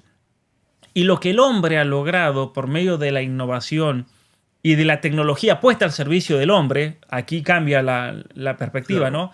Es el dominar esas fuerzas. ¿Para qué? Para que pueda sobrevivir con 50 grados bajo cero en Canadá. Vos lo mencionas, ¿no?, en Atrapado, en el Génesis 1.28. Vos lo mencionas en el primer capítulo. Bueno, hago una referencia a eso. Yo creo que sin citar el libro del Génesis, pero sí ciertamente el hecho de que la innovación del ser humano nos ha posibilitado el poder sobrevivir y el haber bajado drásticamente el número de muertes por catástrofes ambientales. Hoy en día, el número de muertes, si miramos las estadísticas de personas que mueren por huracanes, que mueren por catástrofes relacionadas a volcanes o a tormentas de nieve, sigue muriendo gente, sí, porque la naturaleza es feroz, pero hemos bajado drásticamente los números gracias a la innovación y la creatividad. Hace 300 años venía un golpe del famoso el Polar Vortex, ¿no? Y morían miles de personas, morían miles porque tenemos registros de las miles de personas que morían en el siglo XVII, el siglo XVIII, cuando comenzaron a llegar aquí a Canadá los europeos, y de repente poblaciones completas que desaparecían porque te hacían 50 grados bajo cero durante una semana entera y se moría todo el mundo porque no estaban preparados para eso, ¿no? Y entonces lo que Alex plantea en este libro, y va a ser una conversación muy interesante cuando lo tenga, es cómo realmente tenemos que, para todo lo que hacemos, pero él habla desde el punto de vista de las energías, tenemos que tener siempre al ser humano en el centro de la discusión y de los objetivos, pero aparte, ¿qué visión del ser humano? Una visión realista, una visión que tenga en cuenta la realidad del ser humano como un ser capaz de algo trascendente, de la virtud, la familia, ¿no? Maestro, ¿qué opinas de esto? Yo, con los alumnos estamos hablando precisamente de esto, que la pregunta es ontológica con respecto al ser, ¿no? O sea, Adam Smith entonces respondió una pregunta moral con una respuesta económica, ¿sí? O sea, él dijo, dado que el ser humano es egoísta y dado que el ser humano únicamente ve por sí mismo, permitámosle a él ser egoísta, pero él no sabe que en el momento de que es egoísta, su respuesta es un beneficio a la sociedad, ¿no? Lo que él llamaba la mano invisible. Ahora, ¿cómo? O sea, estoy viendo cómo trabajar esta idea. Necesito ver cómo entonces sería, si no es el capitalismo salvaje, cuál fuera la respuesta entonces, partiendo de una buena antropología humana para el futuro de Latinoamérica. Estamos hablando fuera del aire, ¿no? Que tú tenías, ustedes mantienen una visión mucho más concreta y más llena de lo que es la respuesta a acabar con esta locura que está pasando ideológicamente acá, ¿no? Entonces, si no es la respuesta económica, hay un factor económico, entonces puede haber, es correlativo, pero ¿cuál sería entonces la respuesta total, llamémosle, a esta naturaleza del hombre? Mira, teniendo en cuenta que el ser humano es un ser libre y es un ser que tiene la capacidad racional y la capacidad volitiva de ponerse manos a la obra y de crear, ¿no? De hecho, la capacidad creativa del ser humano, el arte, se lo llama así. De hecho, Aristóteles siempre clasifica, y me parece importante tener una explicación antropológica del hombre para a partir de ahí empezar a deducir los problemas económicos, políticos, culturales, religiosos, todo lo que se sigue de eso. Primero tenemos que entender qué es el ser humano. Y en el ser humano es interesante, todos nosotros tenemos esa capacidad intelectual de, por un lado, contemplar y de hablar y debatir de cuestiones que son inmutables, verdades puras, por así decir, verdades inmutables, como pueden ser, por ejemplo, los principios matemáticos, como puede ser, sí, la realidad de Dios, como puede ser el hecho de que somos seres humanos, todas las verdades que se discuten en la teología, en la filosofía ya más abstracta, metafísica. Pero luego también tenemos un intelecto que tiene que ver con cuestiones contingentes, con cuestiones cambiantes, con el prevenir qué vamos a comer esta semana. Cuando la mamá tiene que hacer la lista de las comidas, o el papá o en la familia, y decir, bueno, a ver, ¿qué vamos a comer esta semana? Y hacer una lista y prepararnos, ir al supermercado y comprar las cosas. ¿Y qué voy a comprar? ¿Voy a comprar esto o aquello? Y tengo que ya que medirme, porque hay tanta inflación que no sé si comprar esta leche o comprar esta otra que sale más barata, y calcular. Son cuestiones en las cuales el intelecto tiene que lidiar con cosas contingentes. Ahora, a un intelecto, el que contempla las verdades, se le llama el especulativo, teórico, y el otro es el práctico. Y dentro del intelecto práctico, para llegar nosotros a la perfección intelectual, se requieren de una serie de conductas o comportamientos, o como Aristóteles la llamaba, de principios del actuar, que son las virtudes. Una de ellas tiene que ver con la ética, ¿no? El saber, y dentro de las virtudes de la ética hay muchas, ¿no? La virtud de la justicia, de la templanza, del autocontrol, pero hay una que es la máxima, que es la prudencia, el saber prevenir para poder estar preparado ante una situación, que eso es algo característico del ser humano. A diferencia de un animal, que un animal, por ejemplo, los lobos, es muy interesante ver los lobos en el bosque, porque el lobo va a ir a atacar a un ciervo, y el lobo va a comer ese ciervo, se va a llenar con 10, 15 kilos de carne de ese ciervo y listo. Y va a frenar. No es que el lobo ese va a decir, bueno, tengo 3 ciervos, ¿por qué no matamos los 3 ciervos? Porque capaz que viene una tormenta de nieve y en 3, 4 semanas no vamos a poder cazar nada, y lo guardamos en una cueva, lo refrigeramos y lo vamos comiendo de a poquito. No, el lobo no tiene esa capacidad de hacer una previsión al futuro. Que eso es algo propio del ser humano, la prudencia. Dentro de ese análisis de la situación hay que organizarse socialmente. Y ahí viene la política, como un arte también, como una virtud, que es parte de la prudencia. Aquí viene todo lo que es relacionado a la ética, el comportamiento personal de cada uno, un intelecto ético, pero también aquí entra otro tipo de virtud que tiene que ver con la creatividad, con el hacerse de cosas, con el por ejemplo, a ver, nosotros como seres humanos hemos desarrollado toda una serie de tecnologías para hacerlo más fácil la vida. Entonces, ¿qué es más fácil? Ir atrás de un ciervo, agarrarlo del cuello y matarlo a la fuerza, lo cual va a requerir de muchísimas habilidades. Se puede hacer, pero eso hay que ser una persona súper dotada físicamente y con la ocasión justa. O te inventas un arco y una flecha, te inventas una ballesta, o ya de 300, 200 años para acá te inventas un buen rifle y se acabó el problema, ¿no? La creatividad del ser humano. Entonces tu pregunta iba más que nada por el tema de qué deberíamos hacer nosotros con la economía, ¿no es cierto?, para solucionar el problema actual que se vive en nuestros países. Siempre que discutamos estas cuestiones, ya sean de política, de economía, de cultura, de lo que sea, tenemos que tener en cuenta siempre qué es el ser humano y qué entendemos por el ser humano, ¿no? Y un gran problema a nivel mundial, me parece a mí, es que, y esto sí, nosotros somos en cierto sentido víctimas de todo esto, pero a nivel internacional hay un problema geopolítico que tiene que ver con la división internacional del trabajo. Eso es un gran problema. Y muchos van a decir, no, pero eso es parte de la globalización. No, señores. Porque por culpa de la división internacional del trabajo se ha decidido que Honduras, que Guatemala, que Costa Rica, en cierto sentido, que México, sean simplemente países agricultores. Países sin su revolución industrial. países que poseen grandes riquezas naturales, pero que sin embargo no las pueden explotar ellos, porque dentro de esa división internacional del trabajo se ha decidido que quienes deban ir a explotar el oro, la plata, lo que está pasando ahora en Panamá, por ejemplo, todas estas protestas medioambientalistas con el tema del oro. ¿Quién le saca el oro a estos países? Suiza y Canadá, nada más. Porque en esa división del trabajo así se han repartido la torta. Pero ¿quién se ha repartido la torta? Gente de afuera, no gente de adentro. Y aquí entonces tenemos un grave problema a nivel internacional, porque si el ser humano es libre, eso significa que el ser humano es soberano. Y no solamente ese ser humano es soberano, sino que esa familia, tu familia, por ejemplo, particular, es una familia que debe ser soberana y respetada como tal. Y no solamente esa familia concreta, sino ese conjunto de familias, lo que Aristóteles llamaba los clanes, los pueblos, las ciudades. En este caso tenemos los estados-naciones que deben tener soberanía.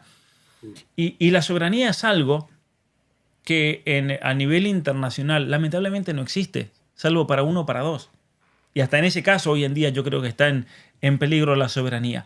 Pero no puede ser que nosotros, como países hispanoamericanos, no tengamos soberanía y decisión sobre nuestras propias tierras, sobre nuestra propia producción. ¿Cómo puede ser un ejemplo claro? ¿Cómo puede ser que México, por ejemplo, que tiene petróleo, México tenga que darle el petróleo a los Estados Unidos se lo refina y se lo devuelve refinado y se lo tiene que pagar? ¿Cuándo es petróleo de ellos? ¿Por qué se lo tienen que pagar? ¿No? Y uno dirá, bueno, porque los mexicanos son demasiado tontos. Esto es un ejemplo, no estoy diciendo que sea así. Ahí me van a entender. No, porque los mexicanos, va a decir alguien de Estados Unidos, los mexicanos son medio tontos, no saben refinar. No, señores. La razón es porque a México no se le permite fabricar refinerías para refinar su propio petróleo.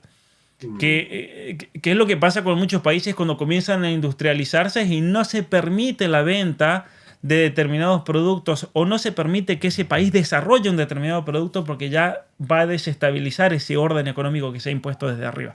Lo cual es una gran injusticia, porque ahí sí que tenemos verdaderas estructuras que crean una situación de injusticia contra un país, a lo cual se suma el hecho de que en estos países tienes toda una clase gobernante corrupta que le sigue el juego también, porque reciben dádivas, porque reciben dinero, porque reciben ayuda extracurricular, por así decir, para poder mantener todo este sistema. Esto es una locura entonces, ¿no? Y ahí entran de lleno, por ejemplo, los grandes fondos de inversión, el Banco Mundial, el Fondo Monetario Internacional, todo un sistema financiero que se sostiene del empobrecimiento de los pueblos, ¿no? Mira, hablando de este libro que mencionaba recién, sabéis que la semana pasada con él mismo hablábamos con Alex de cómo África, hay un problema muy grande. Mucha gente que no ha vivido en esta situación, en estos países, no lo logra comprender porque nosotros tenemos acceso a muchos beneficios de la tecnología. Exactamente. Por ejemplo, la luz, ¿no? La luz posibilita que una persona pueda desarrollarse en muchos otros aspectos, porque si no tienes luz, ¿cuándo vas a leer, por ejemplo? ¿Cuándo te vas a calentar? ¿Cuándo necesitas para poder crecer como persona? Es parte del crecimiento personal el tener ciertos beneficios que nos han ayudado. Si no vives en una casa, vives en una cueva, te va a ser mucho más difícil el poder desarrollarte con una familia a un nivel que sea digno. Si no tienes buena comida, si no tienes una cocina, si no tienes gas. Y fíjate que hay unos datos que él me comentaba. Por ejemplo, en Haití. Haití produce una cantidad de energía que si se tuviese que repartir equitativamente a la población, serviría para que solo hiervas 1 litro de agua al día. O sea, no es nada. Son países que están sumidos en la miseria y en el atraso total, ¿no? Pero Haití desde que la soltó Napoleón, ¿no? Haití es un país como Estado que está fracasado, pero hay un problema energético de fondo que claro.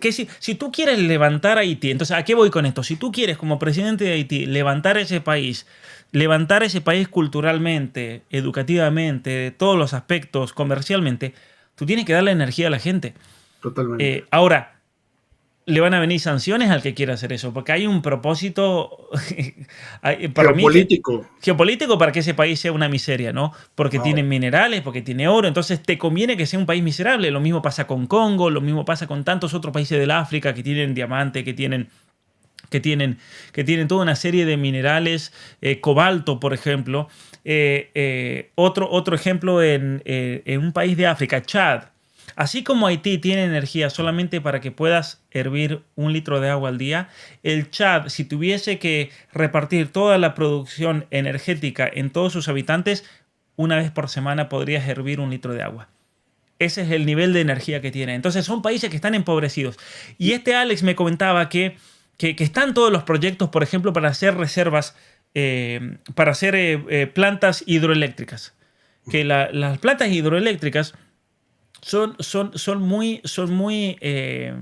muy baratas en costo porque la construyes una vez, el mantenimiento es bastante barato. Yo tengo 2 tíos míos que fueron jefes de plantas hidroeléctricas en Argentina, por eso conozco bien el sistema, que ellos eran ingenieros en electricidad, no ingenieros eléctricos, que es distinto, ellos eran ingenieros en electricidad, es decir, la ingeniería que se dedica a producir electricidad.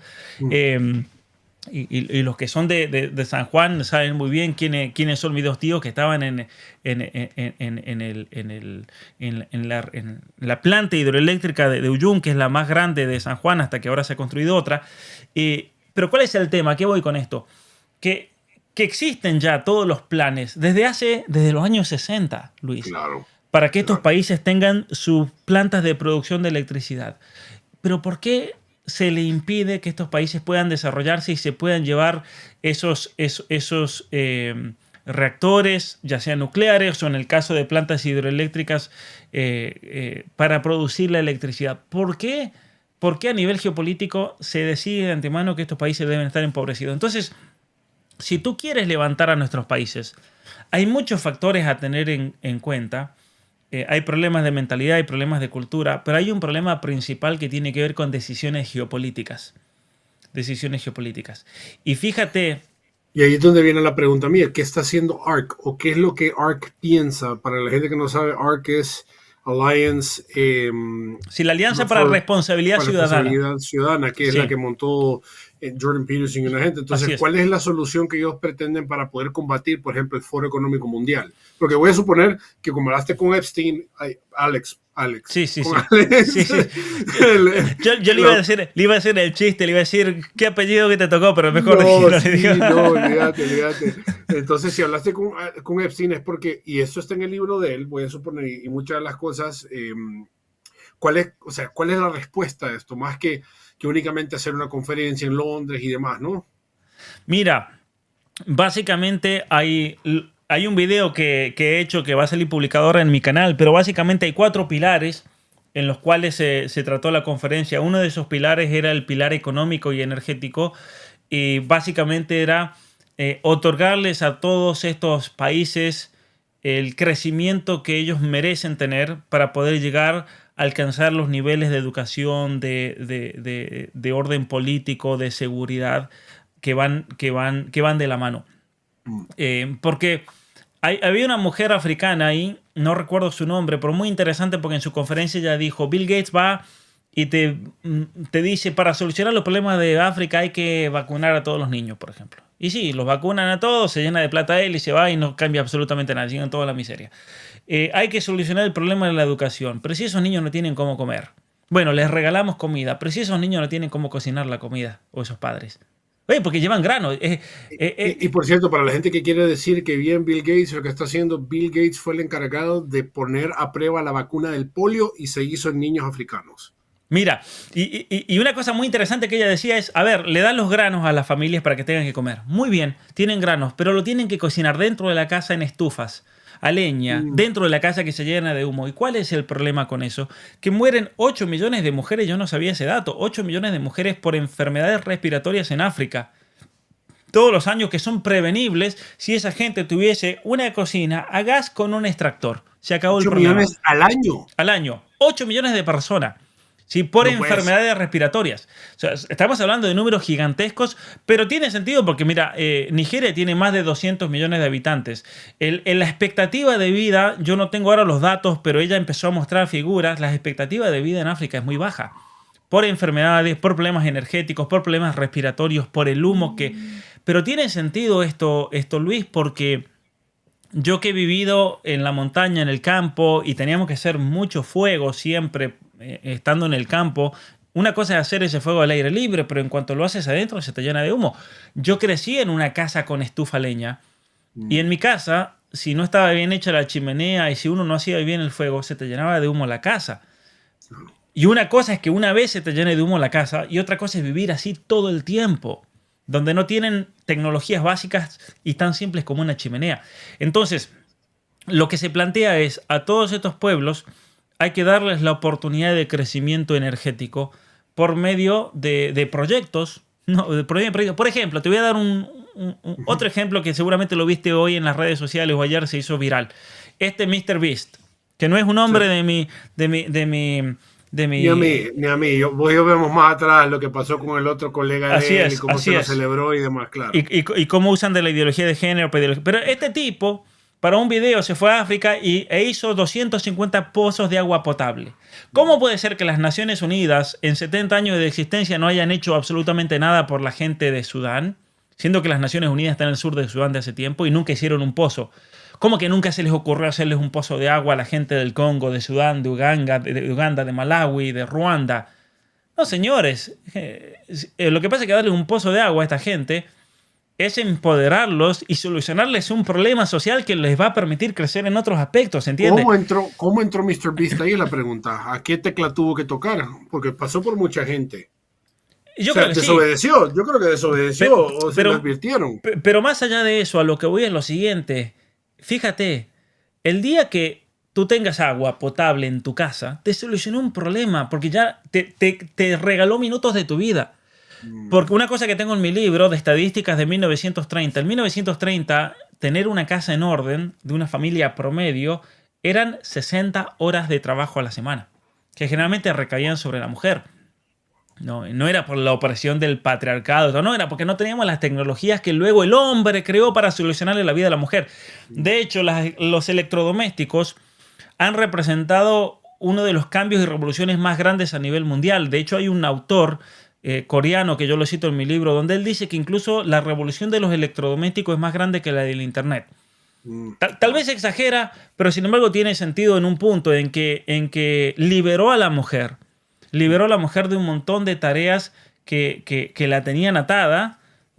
Fíjate lo que era lavar la ropa. Ahora puedes meter la ropa en tu lavadora y te vas a hacer otra cosa. Estás con tus hijos, puedes irte a trabajar y dejas todo ahí, haces el ciclo. Después viene... tareas que no necesariamente te desarrollan la capacidad que te puede llegar a desarrollar. Por ejemplo, en vez de pasar 3-4 horas diarias trabajando en la casa, puedes pasártela 4 o 3 horas leyendo libros, ¿no? Claro. O sea, hay que ver la contraparte de esto, porque no solamente es quitarle responsabilidad o quitarle ese peso innecesario, lo que se llama grudge work. Así es. Grudge working, le llamo un filósofo que estoy leyendo ahorita. Y qué bien que quitamos el grudge work. De lo mismo hizo en la revolución industrial, ¿no? Avanzar para que sea más eficiente la cosa, tal cual sea más eficiente el crecimiento personal de la persona dentro de la casa. Así es, mira, entonces, por ejemplo, a ver, cuando tú tienes luz en tu casa, tú vives en la Florida, pero tienes ciertas comodidades que son necesarias, un aire acondicionado, tienes agua, tienes gas. Tú de repente has solucionado un montón de problemas. Lo que pasa es que la mayoría de la gente nunca tuvo que vivir esos problemas, pero uno que vivió en el campo sabe lo que es ir a buscar leña, ir a armar un fuego, hacer esto, aquello, el agua. De repente tienes solucionado todo un montón de problemas que te dan tiempo. ¿Para qué? En teoría, para usarlo bien. Lo que pasa es que ahora la gente, ¿para qué usa ese tiempo? Para estar en Netflix. Qué buen punto. Para estar en TikTok. ¿No? Sí, buenísimo, sí. Pero, ok, acabas de dar en el punto clave. Es ¿para qué estamos entonces? Ok, hay una maestro, usted sabe más que yo de esto, pero bueno, voy a atreverme. Yo en mi sublime ignorancia, es la corteza prefrontal. Sí, la parte encargada de las decisiones. Ok, si entonces no estamos ejerciendo la decisión en cuanto a lo técnico, de lavar, haciendo esto, esta parte del cerebro necesita tomar decisiones. Nosotros tomamos decisiones todos los días. Y naturalmente, como dice Aristóteles, estas decisiones que tomamos tienden para un bien por definición. Nadie tiende a hacer una acción para el mal. Entonces, si nosotros, o digamos las mujeres que están de casa, dejan por la tecnología de dejar de utilizar esta parte del cerebro, ¿no? En lavar en electrodomésticos y demás, entonces la respuesta automática sería levantar el teléfono en Netflix o demás, ¿no? Claro. Ahora, eso está matando la parte de la creatividad del cerebro. Totalmente. Ahora, ¿cuál es la recomendación para que, aparte de lo... Me encanta el libro, que es sencillamente apaga el teléfono y prende el cerebro, sino que ¿cómo se puede hacer esa transición de, ok, puedo dejar de tomar esta decisión burda a tomar una decisión muchísimo más adepta a mi crecimiento personal? Porque una transición. Yo creo que siendo responsables con nuestra propia vida, la gente que pasa demasiado tiempo en las redes sociales, en TikTok, en Instagram, en Netflix, muchas veces lo hace porque ha caído en un círculo vicioso del cual le cuesta salir.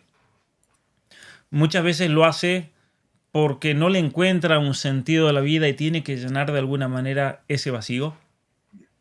Pero de fondo, sea cual sea la causa de eso, tienes un nivel muy grande de irresponsabilidad. ¿Y por qué digo de irresponsabilidad? Porque nosotros tenemos que ver a la vida como un don, como un regalo, tenemos que ver a la vida como una oportunidad, porque dentro de nuestra vida hay todo un potencial enorme que debemos desarrollar. De hecho, nosotros tenemos lo que Aristóteles llamaba las potencias, las capacidades intelectuales, psicológicas, emocionales, capacidades volitivas. La libertad misma es una capacidad de actuar, pero para actuar de acuerdo a un orden y a un objetivo y un propósito que nosotros queremos darle a nuestra vida. El para qué vivir, ¿para qué voy a hacer esto? Eso es lo que le da sentido. Fíjate que la mayoría de las personas cuando entran a las redes sociales, puede ser que tengan un propósito. Y está bien, ¿no? Concreto, por ejemplo. Voy a entrar a las redes sociales, pero voy a ir a ver a tal y a cualquier persona. No voy a ser una víctima del algoritmo. YouTube en ese sentido te da más libertad. Por eso a mí me gusta más YouTube de todas las redes sociales. Porque YouTube, yo sé de antemano, quiero ver un video de Jordan Peterson, ¿no? Y voy a ver la lista y voy a elegir porque me interesa este tema. Uno tiene, o por ejemplo, quiero aprender ahora me estoy armando una biblioteca porque ya no me entran los libros. Entonces yo mismo me la estoy armando y estoy viendo algunos videos de carpintería. ¿Y cómo puedo hacer para que encaje bien este ángulo y esconder el tornillo? ¿Y qué herramienta necesito? Yo no tengo la experiencia de un carpintero que trabaja día y noche en eso. Me voy a un canal de un carpintero que tenga una experiencia enorme y que me enseñe, ¿no? Y aprendo. Pero ¿a qué voy con todo esto? Que de fondo hemos perdido el sentido de responsabilidad con nuestra vida. Hemos perdido el sentido de responsabilidad con nuestro tiempo. Responsabilidad tiene que ver con el responder. ¿De qué manera le vamos a responder al que nos dio este tiempo? ¿De qué manera le vamos a responder con una visión trascendente? Tenemos a un Dios que te dio la vida como un don. ¿Y cómo le vas a responder? ¿Con qué tipo de vida? ¿Qué tipo de vida el día que tú vayas a ese juicio final, ¿no? Ese día que tengas que enfrentarte a tu creador, ¿qué respuesta le vas a dar? A ver, vas a decir, este soy yo, Luis Faraja, aquí estoy. ¿Qué respuesta le vamos a dar, no? ¿Qué respuesta le voy a dar yo? ¿Qué respuesta le vamos a dar cada uno de nosotros? Y es ahí cuando entra toda esta lógica del tiempo. De saber no solamente que el tiempo perdido no vuelve más, porque esa es otra realidad que a mí realmente me hace pensar mucho, el saber que si yo pierdo tiempo, ese tiempo no va a volver más. Y es por eso que me parece a mí que desde el punto de vista psicológico tanta gente termina depresiva cuando pasa mucho tiempo en las redes sociales, porque es una frustración, es una experiencia vacía de la vida que sí o sí va a dejarte en un nivel existencial que te va a hundir como persona y te va a tirar para abajo porque te estás dando cuenta de que realmente no estás dando todo. Y lo peor de todo es que esa oportunidad de darlo ya la perdiste para siempre y nunca vas a poder llegar a recuperar eso. Es como decirte, a ver, si yo a ti te robo $80, yo te puedo devolver y reparar los $80. Pero con el tiempo es imposible repararlo. Y el ser humano yo creo que es consciente de eso aunque no lo piense. Y ese sentido es el sentido de lo irreparable lo que sume a muchas personas en un estado psicológico de gran depresión y de desazón. Y lo peor de todo es que no entiende por qué, ¿no? Entonces... La dopamina. Claro, pero entonces, a ver, ¿qué vas a hacer de tu vida? Si tú tienes 1 hora, ¿qué vas a hacer de tu vida? De todas las posibilidades. Y aquí entra el tema de la responsabilidad y la libertad. Sí. Podría hacer muchas cosas, pero ¿cuál va a ser la mejor de todas las opciones?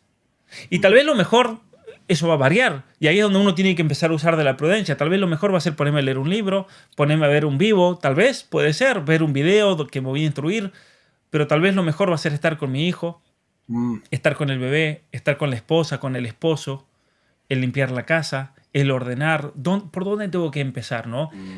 Fíjate, cuando tú contabas tu historia, algo tan simple como el empezar a ordenar la casa. Pero era un paso necesario, ordenar tu habitación, ordenar tu cama. Era un paso necesario para empezar a hacer cambios más grandes. Y muchas veces son necesarios esos pasos, ¿no? Aunque parezca algo mínimo, pero hoy por hoy tiene la necesidad de la urgencia. Claro. ¿No? Y yo creo que va por ahí. Uno no puede dar una fórmula que diga, ¿no? Esto sirve para todos. Exacto, pero hay un macro, o sea, lo podemos analizar desde un macro, no desde un micro. O sea, el macro es, necesitamos de un orden, y este orden es porque tal cual nosotros compartimos anatomía humana, compartimos el mismo psique, entonces necesitamos de ejercicio, algo que tú haces bastante seguido, ¿no? Algo que yo hago desde hace muchísimos años. Entonces, ejercicio, ¿qué? No tienen que levantar pesas como yo, que lo hago hace 17 años, pero métete a boxeo, métete a correr, no hagan lo que hace el doctor Pablo, por favor, porque eso es muy peligroso, no vayan a escalar el Everest. Pero, o sea, si en realidad vamos a responder, como decíamos, de alguna manera, y a mí me encanta una frase que voy a poner en mi libro, doctor, que es que existen 2 tipos de dolor en la vida, el dolor de la disciplina y el dolor del arrepentimiento. Uno de estos 2 dolores dura para siempre. Claro. Y entendemos que existe la gracia de Dios, pero el dolor debe estar, porque vamos a tratar de ver para atrás y vamos a decir, me la tuve que haber pasado menos en esto y más que en aquello, ¿no? Entonces, para las personas que de repente están atrapados en algo que a mí me da tanta cólera, me da cólera que la gente menosprecie, y de hecho es algo que yo he estado leyendo acerca de lo que decía Condorcet y lo que decía William Godwin, que Condorcet y Godwin desprecian todo aquello que está atrapado en el tiempo. Sí, lo que tú mencionas en Las mentiras, que hablas acerca del idiota, que también lo menciona Agustín en su libro, y era que menospreciar todo aquello que está atrapado en el tiempo solamente porque está atrasado en el tiempo. Y eso que es un argumento circular, no lo de yo, lo de Condorcet y lo de Godwin, pero ellos dicen, los muertos como ya no viven, no tienen por qué llegar a responder las preguntas que nos hacemos en el hoy, menospreciando la sabiduría del pasado y la experiencia. Entonces, el progresismo, curiosamente, dice que lo actual o lo de hoy es aquello que lo tenemos que llegar a adaptar como norma y no lo que estamos en el pasado. A ver, que alguien me diga cuándo alguna vez en el pasado es que no ha funcionado el ejercicio, no ha funcionado el comer bien, no han funcionado las cosas que hoy día están siendo tan menospreciadas en una manera, y en otra manera, hablando de la prudencia, están siendo abusadas. Por ejemplo, hoy sacó un video varias gente, Matt Walsh y toda esta gente lo sacó, que es el trend que hay de las mujeres allá afuera, de ponerse los chores socados, que se le ven las nalgas, que se le ven los pechos. O sea, vemos obviamente que estas mujeres tienen una tremenda respuesta del gimnasio porque están metiéndole y están comiendo bien, pero ¿para qué? Para ser validadas y para poder llegar a ser aceptadas allá afuera. Entonces ahí es donde viene la virtud que vos decías. Viene la virtud, viene la prudencia, vienen muchas de estas cosas que una vez están alineadas, y yo sé que tú lo viste en vivo y te envidio, porque te envidio de alguna manera y no, porque yo tuve a Pajot por 2 días enteros como instructor mío en Miami, lo tuve como profesor mío, pero qué espectacular la charla que da él, que dice él que lo malo solamente es un bien desordenado. Entonces, para las personas que pueden llegar a reconstruirse la vida, si ustedes no ubican este bien, se vuelve ese ídolo. Se vuelve esa cosa máxima y dejamos entonces de buscar la virtud, porque lo bueno es aquello que tiene valor por sí mismo. Entonces, si nosotros venimos y vamos a hacer un orden de la vida, ¿no? Y decir, voy a ordenar mi vida en pos a qué, a esta mejor versión mía, porque algún día le voy a rendir cuentas a Dios por todos estos dones que hablaste que me los dio. Ahora, si yo quiero hacer esto para poner fotos en redes sociales, en bikinis o en el campo nuestro, maestro, es decir, cuánto sé yo y cómo rebatía este y el otro, que es muy placentero, obviamente, decir cómo trituramos a tal progre o a este y lo otro, no, algo normal, no, yo tengo en mi caso, ahorita que voy a ser papá, ahora tengo algo más, ahora es que mi hija me va a ver en redes sociales. Mi hija que está a punto de nacer va a ver algún día YouTube, va a ver algún día Instagram y Facebook y va a decir, ese es mi papá, o va a decir, ese es mi papá. ¿Ves? Claro. Esa es la respuesta que tenemos que estar, por la responsabilidad mía. Ahora pasa a otro nivel, que es, ¿qué tipo de papá voy a ser? Bueno, en casa voy a ser uno y voy a ser un hipócrita en redes sociales, o sé que voy a tener congruencia en esto, ¿no? Claro, totalmente. Totalmente. Fíjate cuando tú hablabas de triturar a alguien, del placer de triturar a alguien, ¿cómo trituras a esa persona? Lo trituras con razones. Porque en esta batalla cultural hay un elemento racional que es propio del ser humano, que es clave realmente para al menos darle una justificación a las ideas que uno profesa y esa tradición a la que uno defiende y la que uno sostiene. Y por eso no es, y aquí yo voy a hacer una corrección a Nathan, que él habla de utilizar argumentación puramente secular. La argumentación secular no existe. No. Está mal usada esa palabra secular. Es una argumentación, en todo caso, racional, en diferencia o diferenciándose de una argumentación dogmática, ¿no? De una argumentación que hace uso, por ejemplo, de citas bíblicas, porque Dios lo dijo así y listo. En esta batalla cultural, uno ofrece argumentos racionales y en apoyo de los argumentos racionales, que son filosóficos, atento con esto, ahí se ve la importancia de la filosofía, y en apoyo a esos argumentos racionales, que son del orden filosófico, yo puedo hacer uso de las distintas ciencias, de la biología, puedo hacer uso de la embriología, puedo hacer uso de la química, de la bioquímica, de la endocrinología, de las distintas ciencias, de la geología, de lo que ustedes quieran, ¿no? Y fíjate que incluso en la defensa, por ejemplo, de la vida del ser humano, tú tienes que tener una concepción del ser humano, lo que tú decías para la tecnología. Pero ¿quién te ofrece una concepción del ser humano? Y es ahí donde entra el argumento filosófico. Que obviamente, claro, la metafísica. Lo que pasa que todo lo que es la antropología filosófica, lo que pasa que esa antropología filosófica puede ser a su vez iluminada por la revelación. En la medida en que esa revelación, y aquí viene lo grandioso del cristianismo, no está en contradicción con esa argumentación racional. Ese es el punto. Por eso para mí me parece un enorme error lo que menciona aquí. Este es un problema capital de las derechas contemporáneas, su negativa a dejar ir el bagaje religioso cristiano que trae aparejados de Burke a nuestros días. Bueno, primero Santo Tomás de Aquino es un pensador mucho más grande que Burke, y podríamos decir que esto viene aparejado desde la época de los padres de la iglesia y los grandes filósofos, especialmente Justino, que es el patrono de la filosofía, quien tiene debates en su momento con un pensador pagano, y Justino se da cuenta, estamos hablando de los primeros 3 siglos del cristianismo, que él tiene que empezar a usar argumentos racionales si quería convencer al mundo pagano romano. Muy interesante, ¿no? Y obviamente que uno tiene que distinguir cuando estamos usando argumentos racionales, filosóficos, y cuando estamos usando argumentos teológicos. Pero lo interesante que la teología cristiana es una teología, y hablo de toda la tradición teológica cristiana en general, ¿no? Que ha sabido encontrar ese balance entre la fe y la razón, entre la luz de la naturaleza racional y la luz de la revelación. ¿Y en qué lo ha encontrado? En que el dato revelado, así como se lo interpreta, no va en contradicción de la razón. Y por eso, ¿qué significa eso? Que cuando uno debate públicamente, en una universidad, cuando uno debate, por ejemplo, en un ambiente donde necesariamente no hay necesidad de dar argumentos religiosos. Por ejemplo, si yo voy a una universidad, me invitan a Boston College, donde me han invitado, no necesito dar argumentos religiosos porque estamos hablando de temas puramente filosóficos y definiendo. Ahí está Peter Kreeft. Ahí está Peter Kreeft, sí. No me digas que lo conoces. Nos tocó dar una conferencia juntos. Éramos muchos en realidad. De hecho, la conferencia esa fue sobre el problema de la religión en el espacio público secular. Ya entiendo. Tu libro.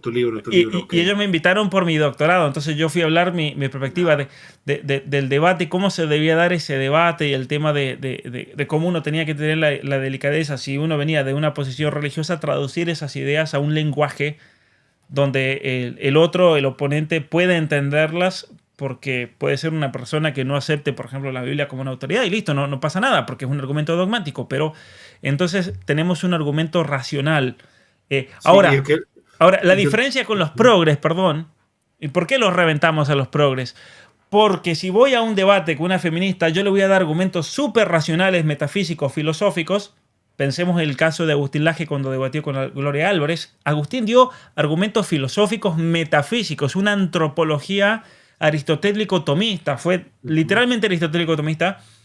Y para darle más peso a ese argumento, la evidencia fue en embriología, biología. Sí, y la otra payasa cayó con libros de libertario, que aquí tiene que ver con argumentación, no tiene nada. Mil falacias de autoridad, totalmente. Y eso es bueno, pero aquí hay que hacer la distinción. La distinción es que porque esta persona siquiera haya dicho argumentación secular versus argumentación X, porque no estamos entendiendo de que este pensamiento prácticamente viene de la lesión de la laicidad del Estado, ¿no? O sea, viene este pensamiento hipermoderno, porque antes de la Revolución Francesa ni siquiera hayas mencionado que había una separación entre quién era el dador del Estado y cómo se tenía que comportar el Estado.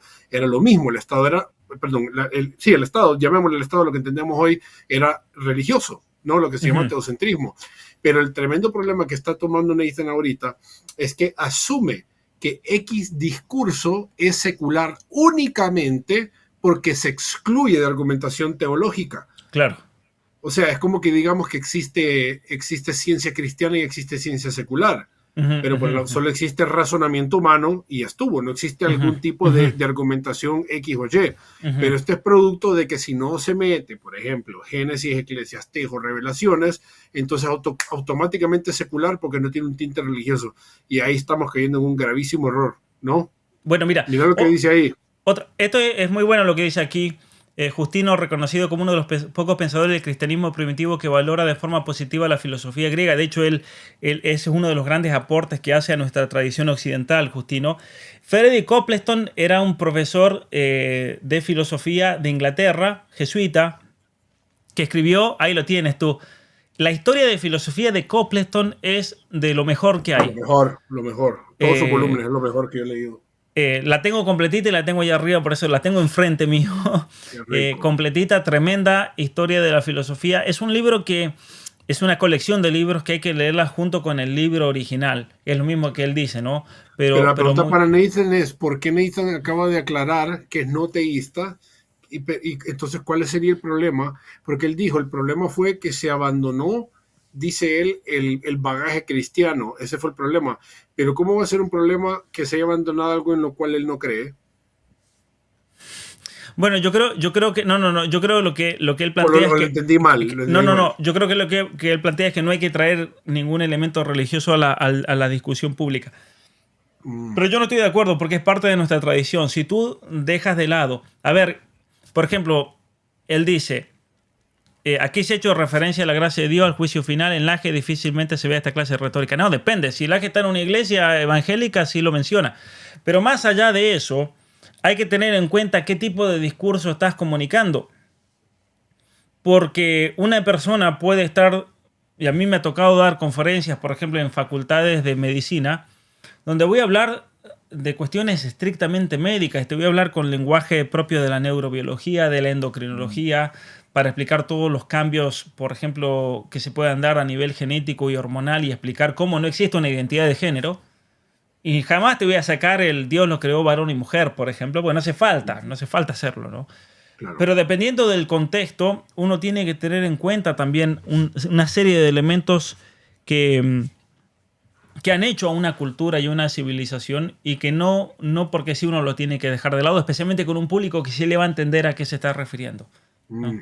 Obviamente que si yo voy a hablar a una universidad como Harvard, por ejemplo, que me inviten, no me voy a poner a hablar del juicio final o de que Dios te toque, te da la gracia, porque no va al caso y tal vez no te lo van a aceptar o no lo van a entender. Ese es el problema. Y no hay que tirarle perla a los chanchos tampoco.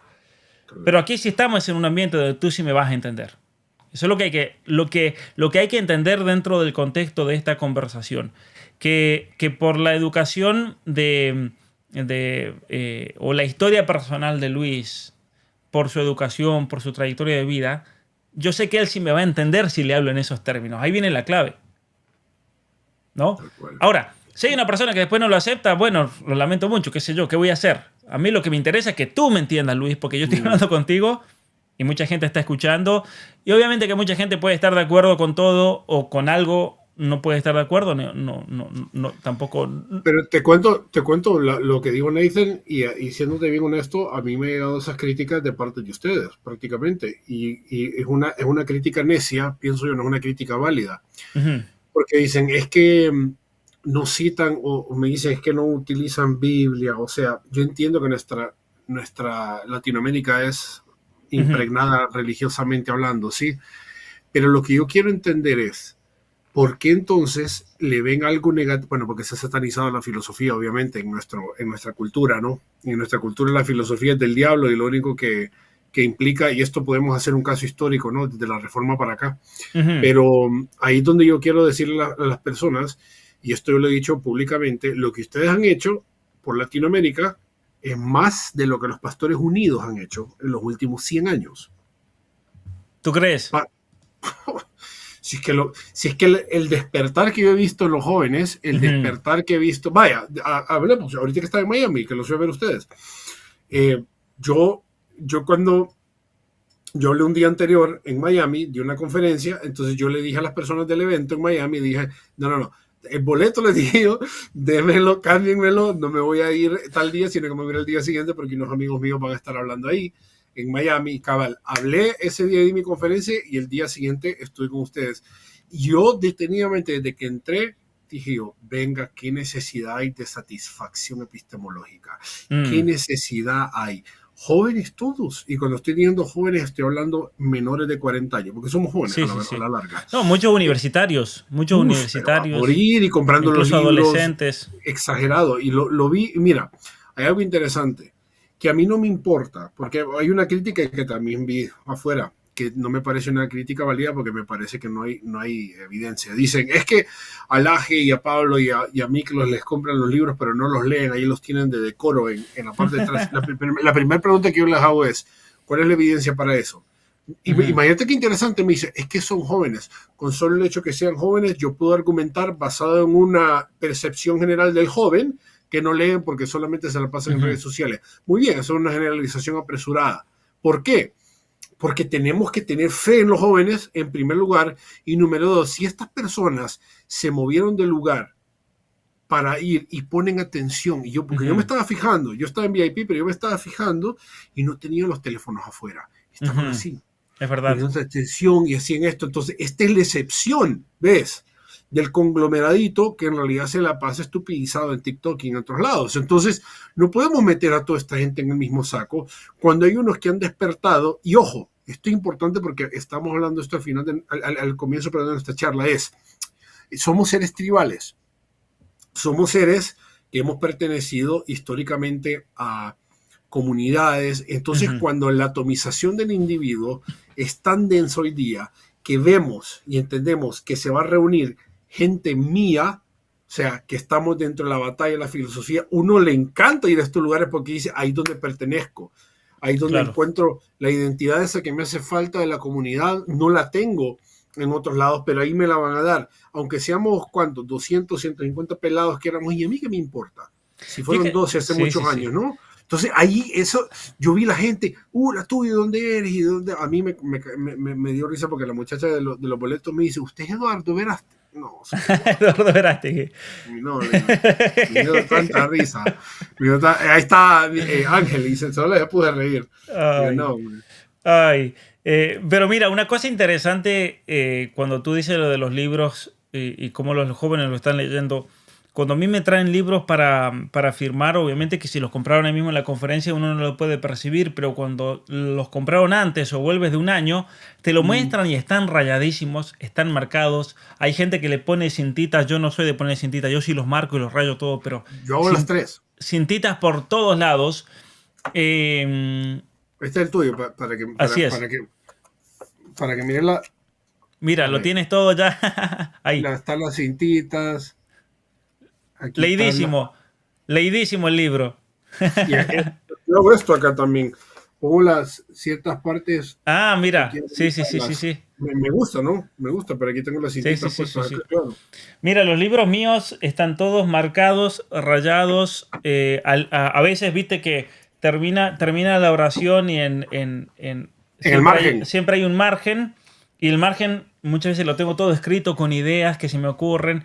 Porque cuando un libro te hace pensar, a mí me gusta poner el pensamiento, volcarlo, porque claro, a veces agarras una idea muy interesante, que no la trae el libro, pero gracias a la formación que ya tienes y el libro te elicita un pensamiento que dices, ahí entendí esto otro, que está relacionado con lo otro. Que es una... Yo quiero meterme ahí porque quiero aprovechar esta conversación. Yo te iba a hacer esta pregunta en privado, pero yo creo que le va a servir muchísimo a las personas acá. Ok. Yo no sé si te metí a mi Instagram ahorita, pero hace un rato dije, mira lo que digo, pero para que lo mires. O sea, lo que yo dije ahí es que seguramente Pablo está pensando en escribir otro libro. Yo creo que lo había dicho en Miami, pero yo dije, Pablo estornuda y saca un libro, ¿no? Entonces, a ver, yo y muchas personas, yo sé que hay muchas personas que aspiran a sacar un libro o a escribir un libro. A ver, ¿tenés alguna rutina, maestro? Porque yo estuve con Greg Hurwitz. Greg es el que le editó 12 años para vivir a Peterson. Y yo estuve 2 días con él. Me he leído la serie de Orphan X. Bueno, ok, muy bien. Estaba hablando acerca de Orphan X, curiosamente, cuando decía how do you do anything is how you do everything, es la famosa línea de Orphan X. Ahí estábamos discutiendo con él. Pero yo me gusta meterme yo le hice esta pregunta a Miklos, pero no te la pude hacer a ti ahí en ese día, pero es, ok, para escribir. ¿Cómo haces el tiempo? ¿Te escribes? ¿Buscas la inspiración? ¿Te vas para otros lados? ¿Qué es lo que haces para montar el libro? Porque yo te he visto cuando a veces subí la foto de que estás en el avión, en el mismo avión, estás en un restaurante, donde sea, pasas escribiendo. O sea, ¿cómo agarras la idea? La nutrís hasta que te sea suficiente. Porque obviamente, dado tu formación, es que yo me imagino, Pablo, que vos escribís una página, decís muy bien, pero después tú dices, no, tengo que ser más crítico, más profundo, más como que te presionas a ti mismo. Yo entiendo esa parte, pero ¿cuándo dejas de presionarte y dices, aquí está satisfactoriamente mi libro? Porque yo he triturado como 1500 páginas. Mira, yo lo que hago antes de escribir un libro es trabajar, y esto me lleva mucho tiempo, trabajar en un mapa conceptual del libro. Y para eso tenés que tener el argumento. ¿Cuál es la tesis? ¿Qué es lo que quieres comunicar con este libro? ¿Cuál es, si yo te tuviese que resumir en una oración, cuál es lo central? Por ejemplo, en el libro último que acabo de sacar, la idea de que la tecnología se está usando para manipular a gran escala a un número gigantesco de personas. Manipulación para que, especialmente en este libro, lo que me diferencia de muchos otros libros que se han escrito de temas parecidos es manipulación con propósitos ideológicos. Ese era el tema central de mi libro.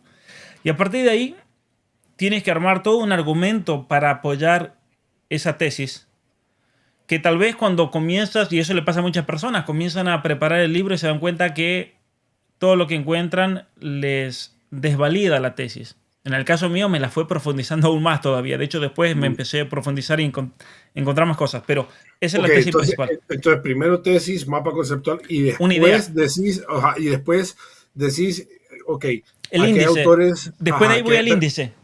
No, pero los autores, o sea, eso es importante. O sea, lees primero los autores y después te sale el libro.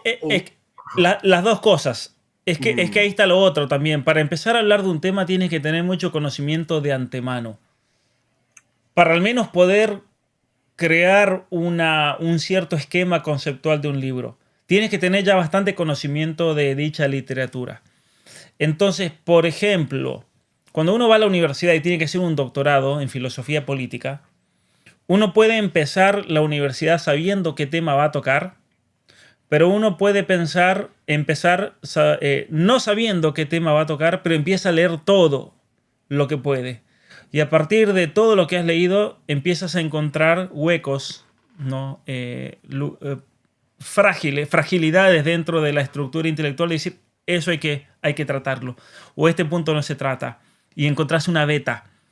Pero para encontrar la beta hay que leer mucho.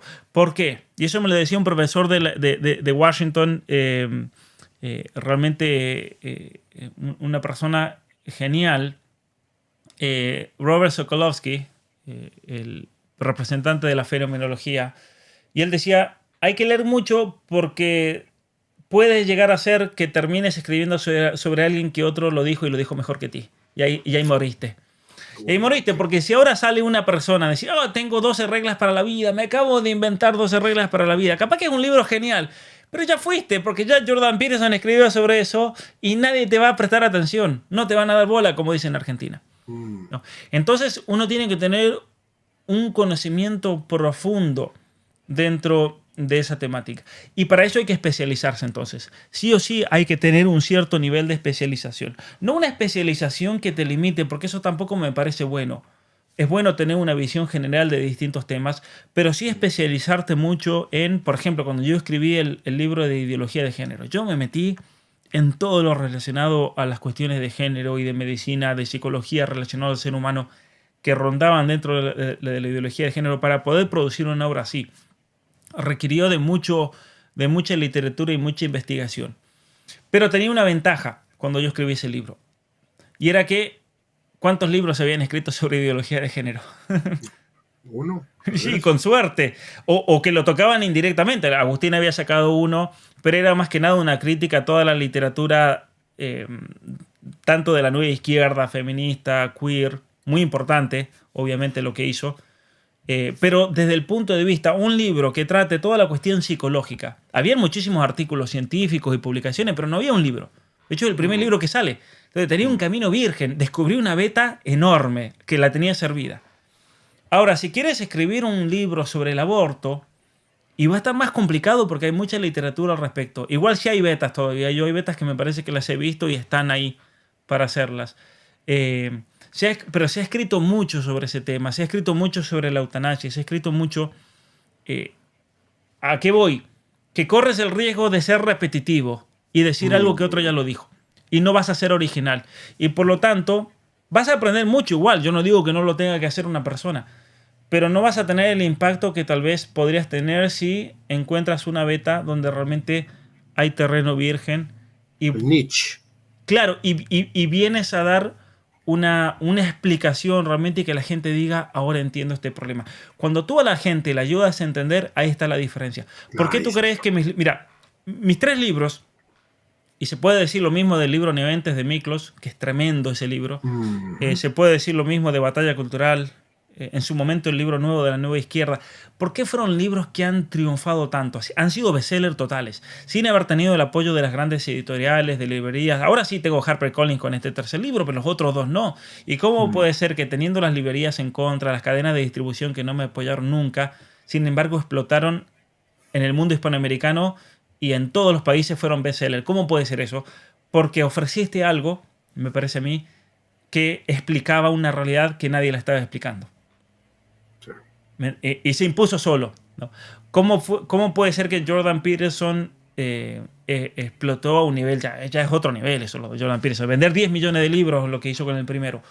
¿Por qué? Porque había una necesidad a nivel mundial, especialmente en el mundo anglosajón, de realmente ordenar, ponerle un orden a la vida.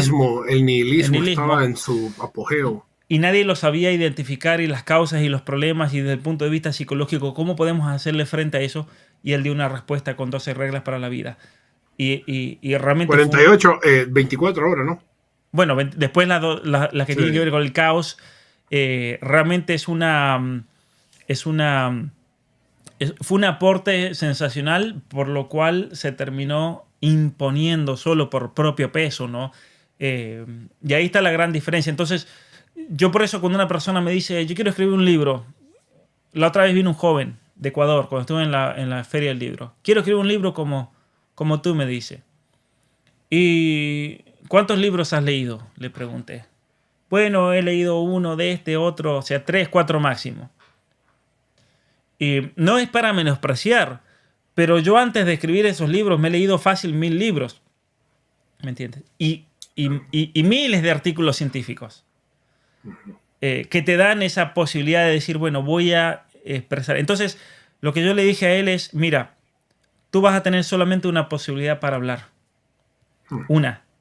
Se te va a dar una sola. Y esa posibilidad única no la tienes que desaprovechar.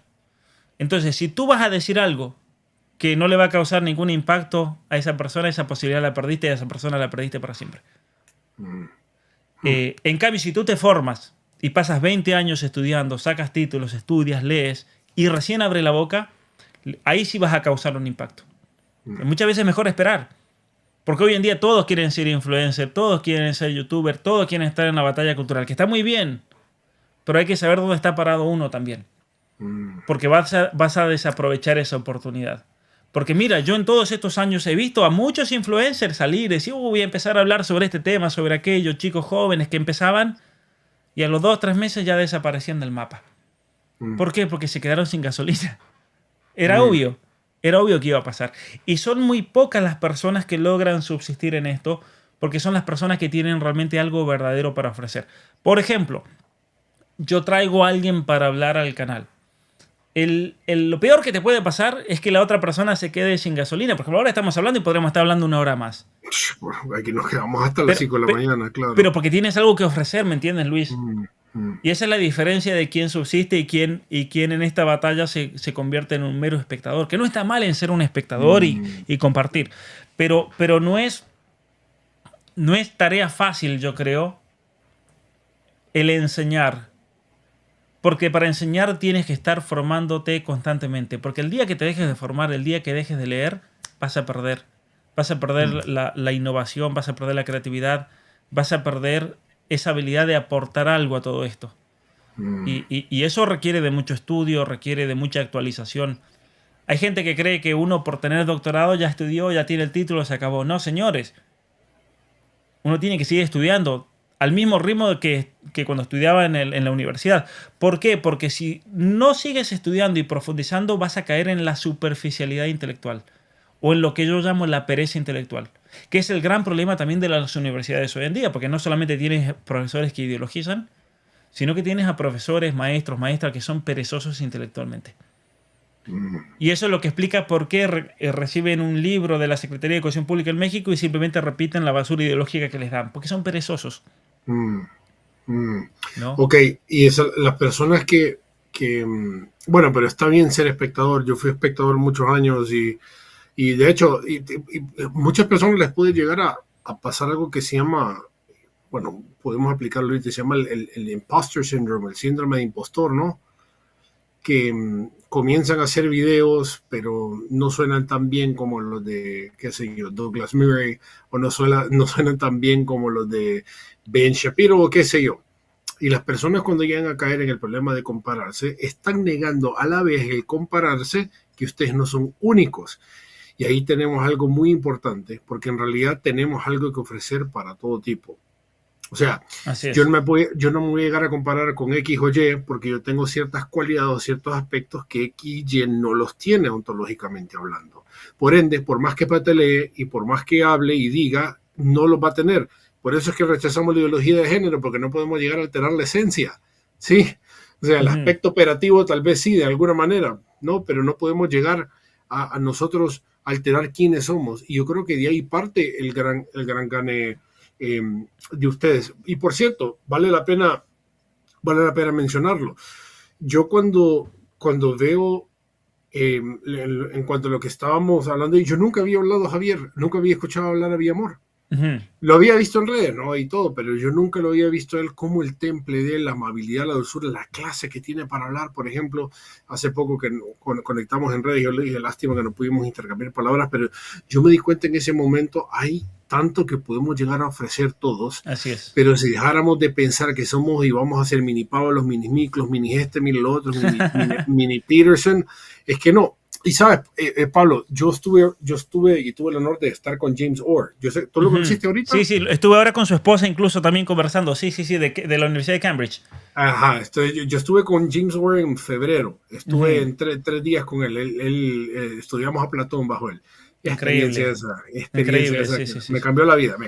O sea, me le acerqué después. Y yo le dije, si usted supiera... y por cierto, vale la pena recordar, yo fui el único que estaba en saco, pero él desde que me vio, yo le di la mano, y cuando le di la mano le dije, profesor, usted, admiro mucho su trabajo, yo he visto la tesis doctoral que hizo, así que es un dragón así, y me dice, no, y luego así, no hubieras leído eso, me dice, porque como imagínate, abstractismo, habló de la ley natural, y me vio Larito. Me vio Larito que ando acá hace muchos años y me dice, ¿sabías algo? Me dice, pero enfrente de todos, parado, me dice, ¿sabías algo? Platón andaba un igual, me dice. ¿En serio? Sí, me dice, Platón andaba un igual, me dice, y Platón nunca se lo quitó porque, según los estudios, me dice, él se lo heredó al hijo. Y le dije yo, ¿para qué me dijo eso? Yo no me lo voy a quitar nunca. No me lo quité. Entonces... Pero Platón era pagano, así que Luis... Sí, yo, pero amo a Platón para algún motivo. Sí. Pero, mire, de paso, a ver, la gente que me pregunta, quiero empezar a leer filosofía, ¿por dónde empiecen? Empiecen por los diálogos de Platón. Sí, totalmente. Eso es lo mismo que él recomendó ahí en la clase. Empiecen que son diálogos realmente fascinantes, les van a hacer pensar y es una manera de dialogar que es muy fácil seguirle el pensamiento, muy profundos. Y obviamente que uno tiene que ir discerniendo a medida que va leyendo, porque hay cosas que pueden estar de acuerdo, pueden no estar de acuerdo, cuestiones que tal vez sean muy profundas, pero es importante realmente formarse filosóficamente y nada mejor que los diálogos de Platón. Sí. Totalmente. Mira, yo leí La República de Platón y ya está, ya la filosofía, me enamoré de la filosofía. Igual, lo mismo cuando y leí el comentario de Coplestone. Sí, leí La República de Platón de un saque, que fue por una competencia. Tenía 16 años. Me contaste, el día siguiente. Al día siguiente. Y me la leí un saque toda la noche, al otro día de la mañana, y no podía dejar de leer porque me pareció impresionante. Mira, y no la leí parándome, reflexionando. No, leí como hay que leerlo de un saque. Ya está. Y después de ahí volvemos y profundizamos y todo. Pero si realmente quieren disfrutar la lectura, hay que leerla de corrido. Si hay algo que no entiendan, no importa. Que obviamente tal vez hay cosas que no entendí. Recién ahora las estoy entendiendo. Pero así se disfruta. Bueno, Luis, mira, tenemos que acabar porque este sistema solamente me permite 2 horas y no le quiero robar más tiempo a la gente, ni a ti tampoco. No, pero agradecerte. Aquí tirábamos un Joe Rogan hasta ni Dios lo quiera, 6-7 horas. Vamos a seguir otro día, no te preocupes, que quiero comenzar a hacer más vivos así de conversaciones interesantes. Hay muchas mamás, mira, me encontré, eres de Honduras tú, así que un saludo a todas las seguidoras hondureñas que ustedes saben quiénes son, que me encontré en la conferencia la semana pasada. Ellas me contaban que limpian casas en los Estados Unidos y mientras limpian las casas, como tienen que hacer ese trabajo que no requiere de hablar ni nada, escuchan nuestros vivos. Así que un saludo enorme para ellos. Y yo creo que hay traileros, camioneros, ¿no?, que me escriben y me dicen, mientras hacen esos viajes enormes, escuchan. Así que yo quiero que sean, si vamos a hablar 2 horas, que sean 2 horas que realmente la gente aproveche y nosotros dos aprendemos, yo aprendo de ti, aprendemos todos, realmente profundizamos temas. Tus preguntas que me hiciste, también te agradezco que preguntas que me hicieron pensar y compartir un poco también de mi experiencia. Gracias por compartir tu experiencia, Luis, y espero que esto edifique, a todos los que nos escuchan. Gracias por permitirme tener acceso directo a tu palabra, gracias por tu amistad, por todo, es una bendición y yo creo que alguna vez vamos a salir a hablar juntos, yo no tengo duda de eso. Así es, así que a todos los que están aquí, un saludo enorme, realmente los espero.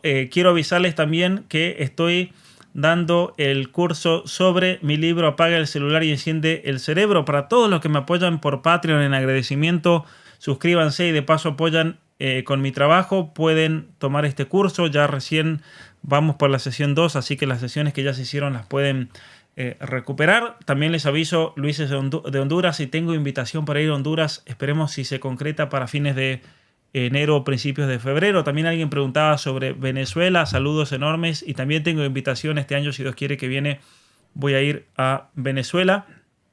Y también a todos los que son de México, apoyen para el evento que vamos a tener con Sarah Winter en noviembre. Nos censuraron de la Feria del Libro, pero el evento lo vamos a hacer igual porque no queremos que la censura gane. Vamos a tener un auditorio enorme para 700 personas. Todavía quedan entradas de VIP, creo que quedan como 10 no más, pero de las generales todavía quedan bastantes, así que por favor apoyen y vayan a comprar su entrada si son de Guadalajara o del área, que va a ser un evento imperdible y va a ser un formato nuevo. Les voy a dejar la sorpresa ahí, pero va a ser un formato nuevo que les va a gustar mucho. Así que, Luis, nuevamente, gracias enormes y seguimos en contacto y hasta la próxima. Sí, mi hermano. Abrazos a todos. Saludos.